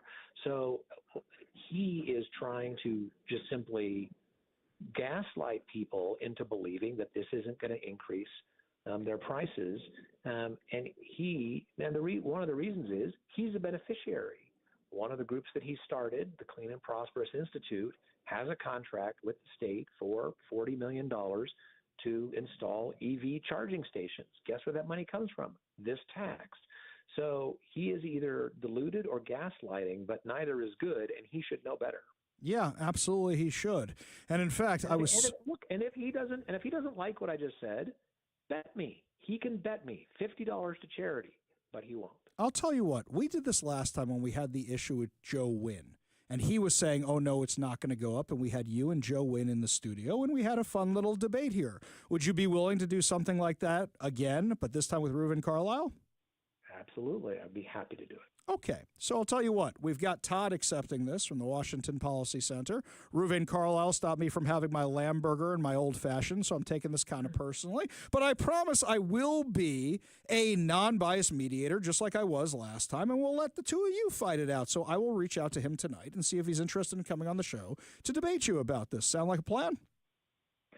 I don't know how much public policy debates have been started because somebody got between somebody and their old-fashioned. It's dangerous.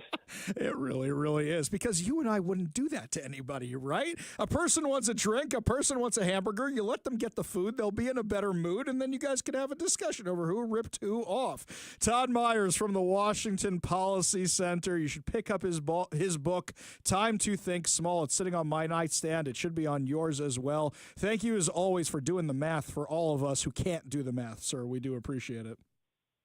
Yep, good to talk with you. Always a pleasure. And my friends, looking at what's going on in the world of environmentalism, Lee Zeldin, who's the secretary of the EPA, he's the director of the EPA, he came out with an announcement today of what they're going to be doing to clean up the EPA in the Trump administration. Give a listen. Today, I'm pleased to make the largest deregulatory announcement in U.S. history. The Environmental Protection Agency is initiating 31 historic actions to fulfill President Trump's promise to unleash American energy, revitalize our auto industry, restore the rule of law, and give power back to the states. EPA will be reconsidering many suffocating rules that restrict nearly every sector of our economy and cost Americans trillions of dollars. Our actions include the Biden administration's deeply flawed Clean Power Plan 2.0, mercury and air toxic standards, Quad O BC, particulate matter 2.5, light, medium, and heavy car and truck rules, NESHAPs, and the so-called social cost of carbon. To advance cooperative federalism, EPA will partner with states that were universally rejected by the last administration's Good Neighbor rule. Among many other actions, today's momentous day also includes the 2009 endangerment finding, along with all actions that rely on it. I've been told the endangerment finding is considered the holy grail of the climate change religion.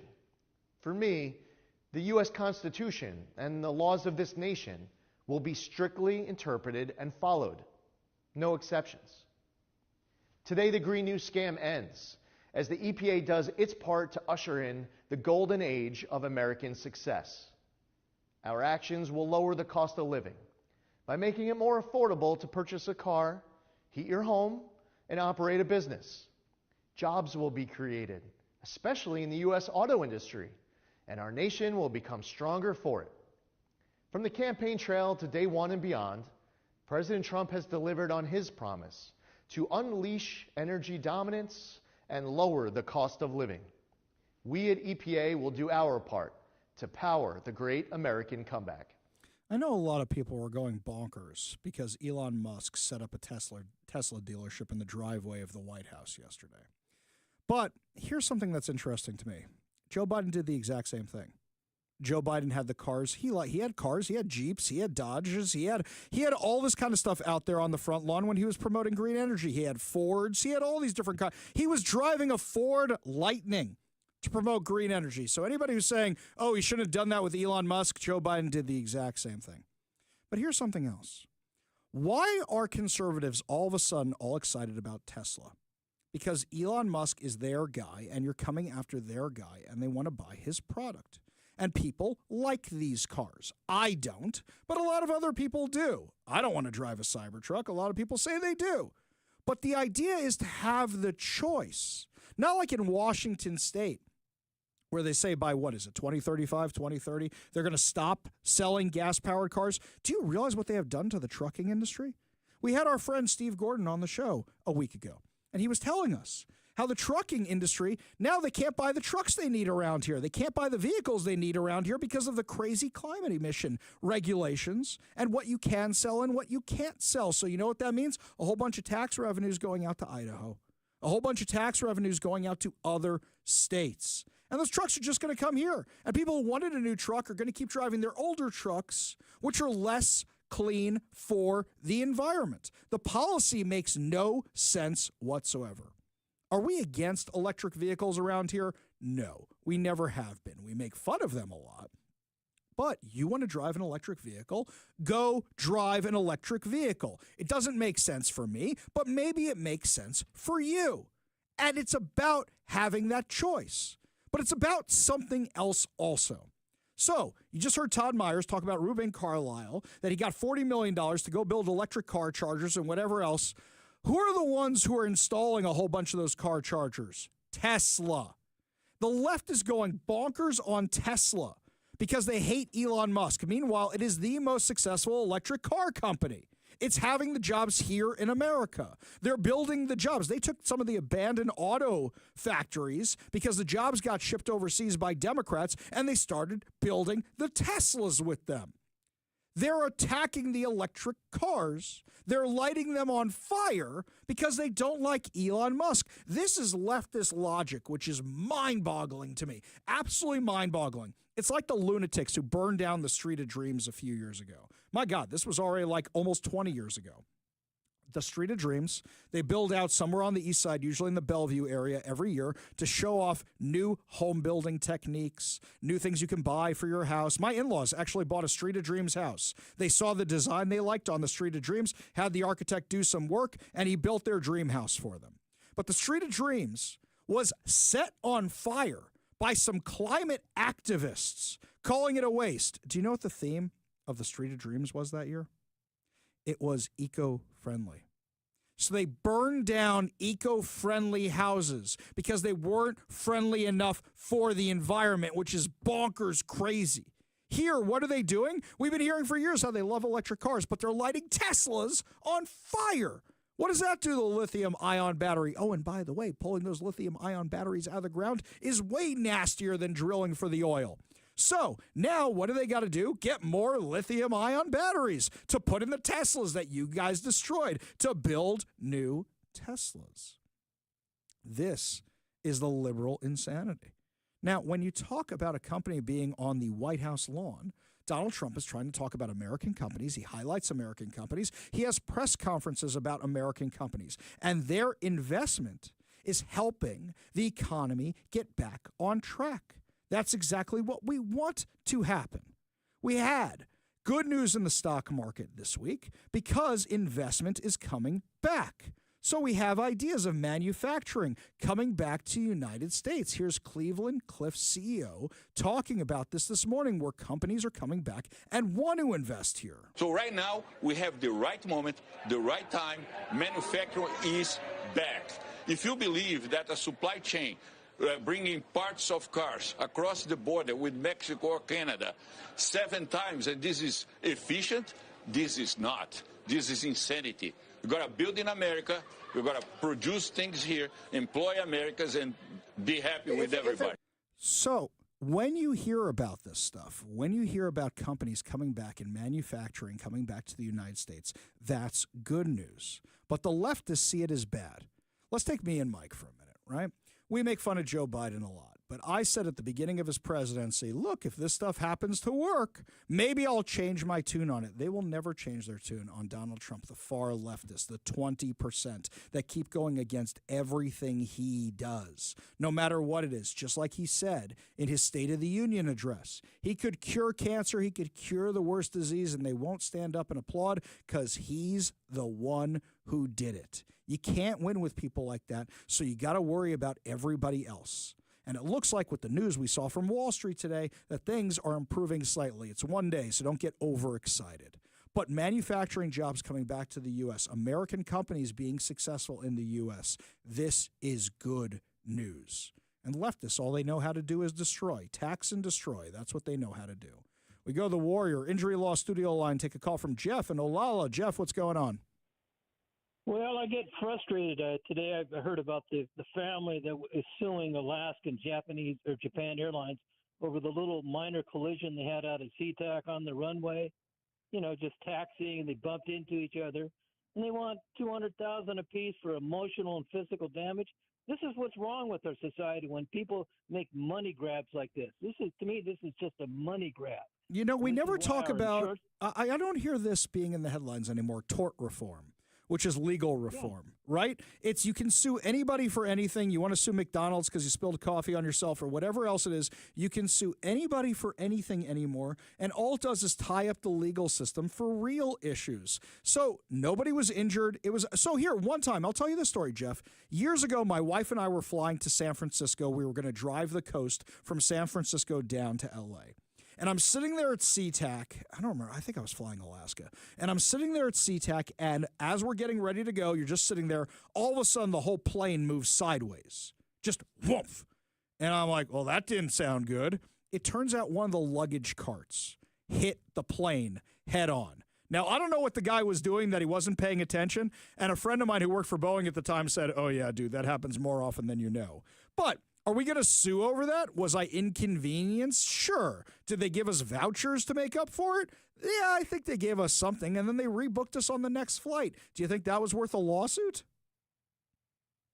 Well, I totally agree with you, and I guess if I was up in Canada and my plane flipped over and slid down the runway, I'd want about $20 million. So to me, it's just greed. It's just pure greed. Exactly. Can we go back to no harm, no foul? No harm, no foul. It's okay. That was clean. Can we go back to those rules? It might work better. Can we get back to talking about tort reform again? I think we really need to do that because then insurance rates will actually go down when they're not worried about being sued with frivolous lawsuits all the time. Jeff, appreciate the call. Appreciate you being part of the show. You want to be part of the show, you give us a call or a text at 206-421-5757. That's 206-421-5757. When we come back, my friends, we told you there was something more to this story about an SUV that went flying off an overpass over I-5. Well, now the driver's criminal record has been revealed. And, yeah, you're going to believe every word of it. But first, here's Todd Herman's Daily Thoughtcast right now on The Ari Hoffman Show.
Just a reminder, my friends, we have, Mike, do we still have 10 pairs of tickets left, or have we, 5 pairs of tickets. 5 pairs of tickets left for an exclusive screening of Warfare tomorrow night at 7 p.m. at South Center. That's right, my friends, we're going to be packed in there like sardines. So many people want to see this movie a month before it comes out in April. So head on over to KVI.com right now for your chance to snag one of these last 5 remaining pairs of tickets. You get to see the movie with Big Mike and Young Zach, and you get to see it a month before it comes out. That's the movie Warfare, this Thursday night, 7 p.m. Head on over to KVI.com right now for your chance to snag these free tickets.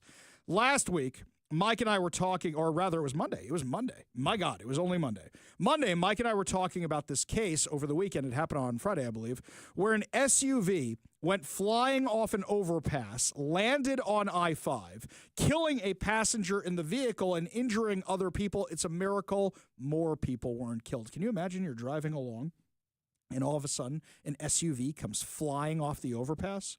That video I saw where a scooter came off an overpass in downtown Seattle, that could have killed people. And now you're talking about an entire SUV?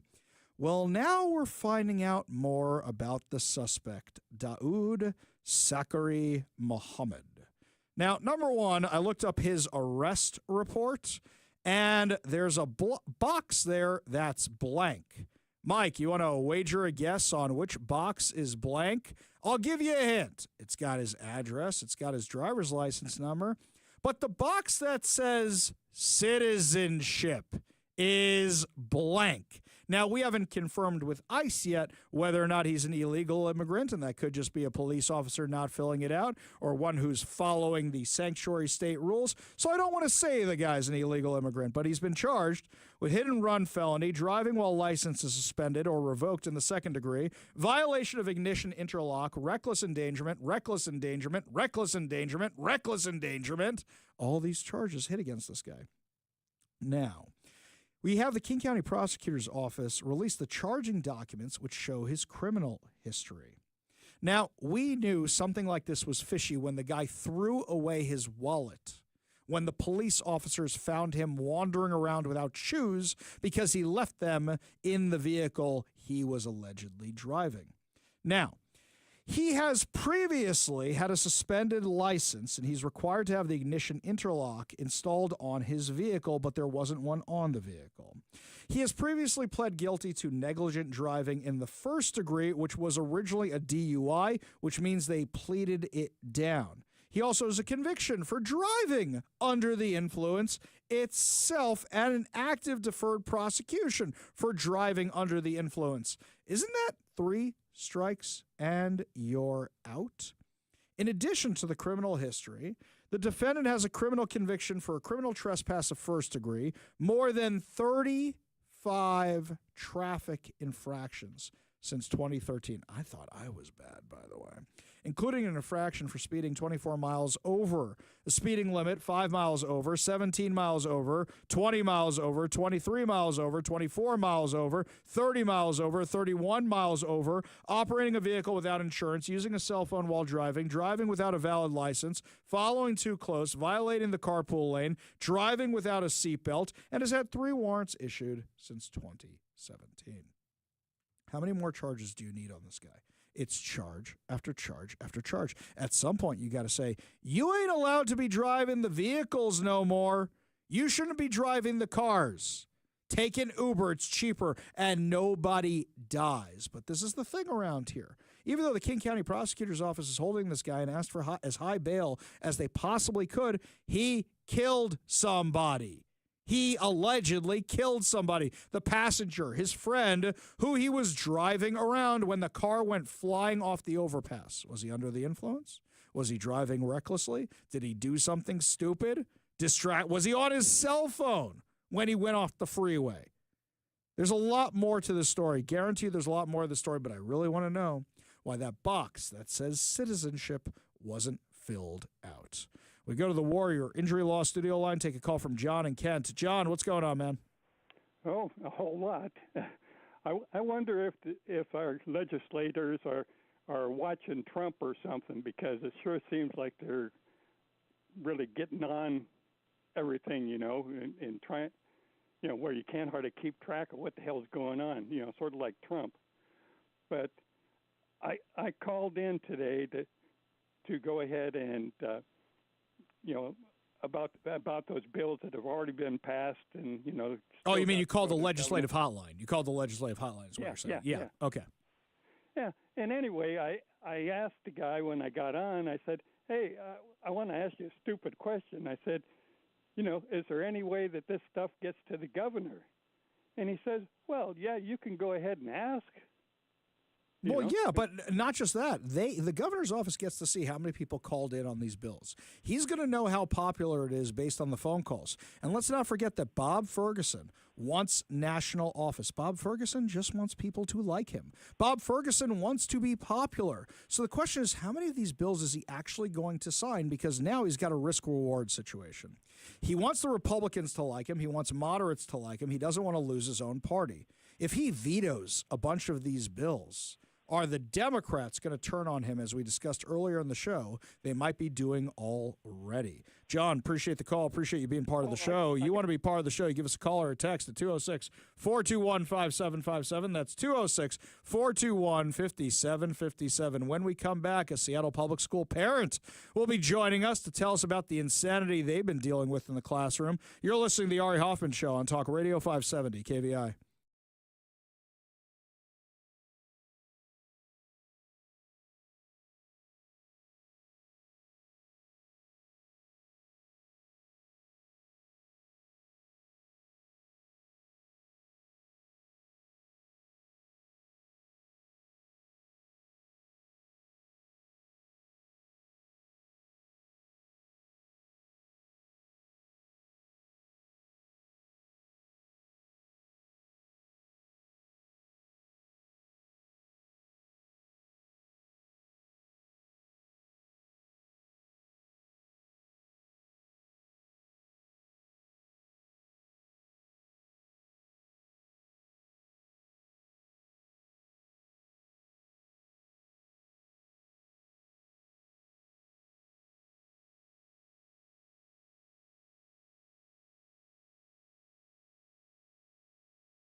My friends, I was at a dinner last week raising money for a great organization in the Jewish community, and some of you heard about the fun I had with some of our Democratic friends there, but what I didn't talk about so much was the content of the program. A friend of mine actually got up and spoke at the program and gave a message that resonated with me so strongly, and I thought it's important, since you hear from me all the time, to hear another perspective. Joining me now on the KVI studio line, my friend Sam, who's a Jewish leader in Seattle and a public school parent. Thanks so much for being with us today. Thanks for having me, Ari. Sam, I don't know about you. I'm exhausted. It's been over a year and a half of all this stuff. I'm tired of talking about it. I'm tired of dealing a bit with it. And yet I feel like I can't stop. But I got to imagine people like you, whose kids are in the public schools, this is not just a daily problem we're having with anti-Semitism and hate against America. This is a thing you're having on a minute-by-minute, hour-by-hour basis. Correct. Unfortunately, that is very true. Okay, so how are you guys dealing with it? And what would your message like to be? Yeah. You know, Ari, there's an old Yiddish expression, Schlaf kicker, men darf de kischen. Sleep faster, we need the pillows. In classically Jewish fashion, the source of the humor is the source of pain. But you know, I don't get much sleep anymore, and I haven't slept well since 10/7. Ari, I am so tired. I'm tired of driving my kids home from Hebrew school and passing by the flags of terrorist groups every single week. I'm tired of inspecting school flyers, not for news about curriculum nights, but for Friends of Lebanon fundraisers that never ask where the money actually goes. I'm tired of sitting in shul and wondering where the hostage posters are. I am tired of not knowing the Mariners score because I'm listening to another podcast on anti-Semitism. In academia, in medicine, in Europe, I'm tired of asking politicians to care about the graffiti that calls me a colonizer, to care about the smashed synagogue and the spray-painted schools. I'm tired of protesters that block freeways, and I am sick and tired of those who cheer them on. I'm tired of the social media platforms that allow Jewish women to be called Zionist whores. I am tired of the schools that teach hate and the teachers who teach it. I'm tired of the Jews who tokenize themselves and make headlines condemning their own, simply because their last name ends with Berg or Stein. I'm tired of reporters who ignore broken windows and red triangles. I'm tired of the media telling me that other minorities matter, but that Jews never really did. I'm tired of tucking in my dog tag at work and wondering if my Judaism cost me a promotion or if my Zionism will cost me my job. I'm tired of celebrities who write songs that spread blood libel against Jews, and I'm sick that they do it in this town. I'm tired of the Jewish studies professors who tell lies about other Jews and the museums who make Zionists confront hate alone. I am so tired of everyone who seems content to let it happen. I ask them, why don't you care more? Why don't you care at all? What is the point of being in power if you remain silent? And how dare you lecture Jews about genocide? Above all, though, I am tired of my kids asking, why does everyone blame their problems on us and never having an answer for them? Sam, let me ask you a question. Have you gone to schools with all this? Have you spoken to them? And what's the response you typically get from them? Have you gone to any local officials and spoken to them about this and say, why aren't you guys doing anything? I have. I've been in touch with the superintendent, with the president of the school board where my kids go to school, and I have pointed out where they're inconsistent. I have pointed out where they are platforming anti-Semitism. I have pointed out where they may accidentally be accepting donations on the behalf of terrorist organizations. And the response is almost always, we didn't see it that way. We didn't realize we were doing that, and we're going to revisit our policies and procedures to have that happen again. So then, somebody like then there I am 3 months later. Right. So then somebody like you, like me, who's going through this stuff on a regular basis, you more so than me because you're a public school parent, at what point do you say, you know what, enough, a Title VI violation, I'm filing it against the school district? Listen, it is easy to look at that and think about it as a lever to pull. But the plain fact of the matter is, being a professional plaintiff is an extremely difficult thing to ask of people. It's hard to ask people to stick their heads up. It's hard to ask people to risk their jobs, to risk ostracization.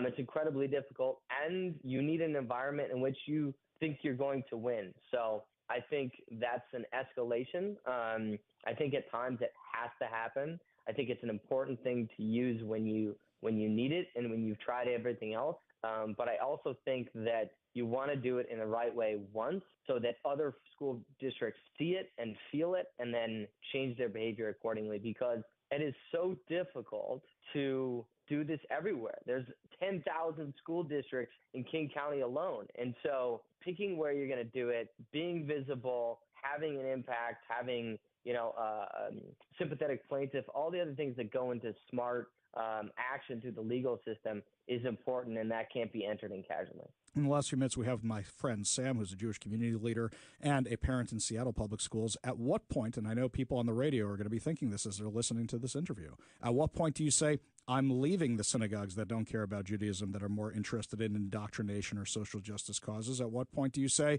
I'm pulling my kids out of these public schools and I'm sending them to other schools because I can't do this anymore? I think it's an incredibly difficult choice. It's one I face every day. I think about it all the time, especially as a parent. And I think, do I stay here and continue to fight? Because yes, it's important for my kids, but it's also important not to cede the ground, right?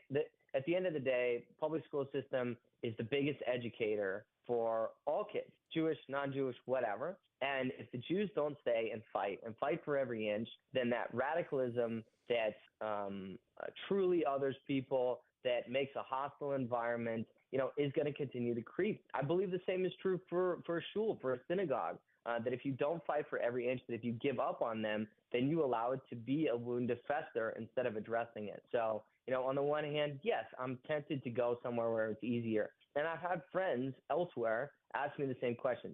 Ari, they asked me about it in Seattle. Why do you stay, Sam? Why do you stay? You got to raise kids in this environment. It's difficult. You're fighting every day. And Ari, oftentimes I answer them and say, do you ask that of your friends in Israel? Friends in Israel are in a hostile environment, right? They are surrounded by people who wish them ill, have since before the founding of the state. Some cases have for long before the founding of the state. And they stay and they fight. Why? Because they believe the fight is worth it, because they believe the space and the place is worth fighting for. That's how I feel about a lot of this. And whatever the space is, school, shul, civic spaces, political life, all of it, I want to stay and, take the battle on, take the fight on where I think it is needed most, not where it is most comfortable for me. Sam, I think those words resonate with a lot of people in the public schools, which is why they fight so hard. It's why they fight so hard for Seattle. It's why they fight so hard for King County. It's why they fight so hard for the state. My friend Sam, Jewish community leader and public school parent here in Seattle, thank you so much for joining us today. Really do appreciate it. Thanks, Ari. I really appreciate you having me. Always a pleasure. Only good news to wrap up the show. Your good news giveaway, your good news headlines, your chance to win a $50 gift card, plus so much more. You're listening to the Ari Hoffman Show on Talk Radio 570 KVI.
It is time to feel good as we wrap up another amazing episode of the Ari Hoffman Show right here on Talk Radio 570 KVI. And before we get to our good news giveaway, we got some good news coming out of the Washington State Legislature, which we normally don't have. Ichiro Suzuki is heading for the Hall of Fame, but first, he's being honored in the state Senate. Tracy Ellis reports. Senator Mark Schessler spoke in favor of a resolution celebrating Ichiro's legendary career. He recalled an early scouting report. There's this little center fielder in Japan who has got good speed, good glove, could make a starting player at some point in his career. They were a bit wrong because we got a Hall of Famer. The Ritzville Republican praised the longtime Mariners' impact on baseball, recalling his record-breaking 262-hit season. Do the arithmetic. We play a 162-game season. That's 1.5 hits a day, I think. We think if you go 1 for 3, 1 for 4, it's a good day. Ichiro had to average 1.5 hits a day. Schessler noted that Ichiro couldn't attend the Senate session because he remains involved with the Mariners as a special assistant to the chairman and an instructor in Olympia. I'm Tracy Ellis. He's really deserving of that, by the way. He really was an incredible ball player. I just kind of wish he had finished out his career. By the way, have they made a decision yet if he's going in as a Mariner? I think he is. I mean, look, it'd be one thing if he won a ring with the Yankees, but he didn't. And we all know why he was over there. We all know what was going on. And you know what? He deserved a ring. So while people were mad about it, we all understood it, right? That's why any Mariner goes to the Yankees. There's a long-standing tradition. Have you heard of a certain Alex Rodriguez? Yes, I was going to say, there's a whole bunch of guys. We are the farm team for the Yankees. Yeah, right? very much so. Yes, but no, he really deserves it. Of course, this upsets me a little bit because one of my bragging rights was gone. So it used to be there were more Mets than Mariners in the Hall of Fame, and then they got 2 in like back-to-back years, and now it's going to be 3-2. Thanks a lot, Gary Carter, for going in as an Expo. You didn't win any World Series with the Expos. And not for nothing, that's not even a real team anymore. No, they don't even exist anymore, so keep your hat. Well, he's super dead. I shouldn't make fun of him. Okay, that's kind of mean and bad. Speaking of things that are retiring, exactly. Speaking of things that are retiring, in about a year, the USS Nimitz will be leaving Naval Base Kitsap ahead of its planned decommissioning, according to Navy spokesperson Ted Brown, after being in Bremerton for more than 10 years. On April No, come on. It's going on my birthday?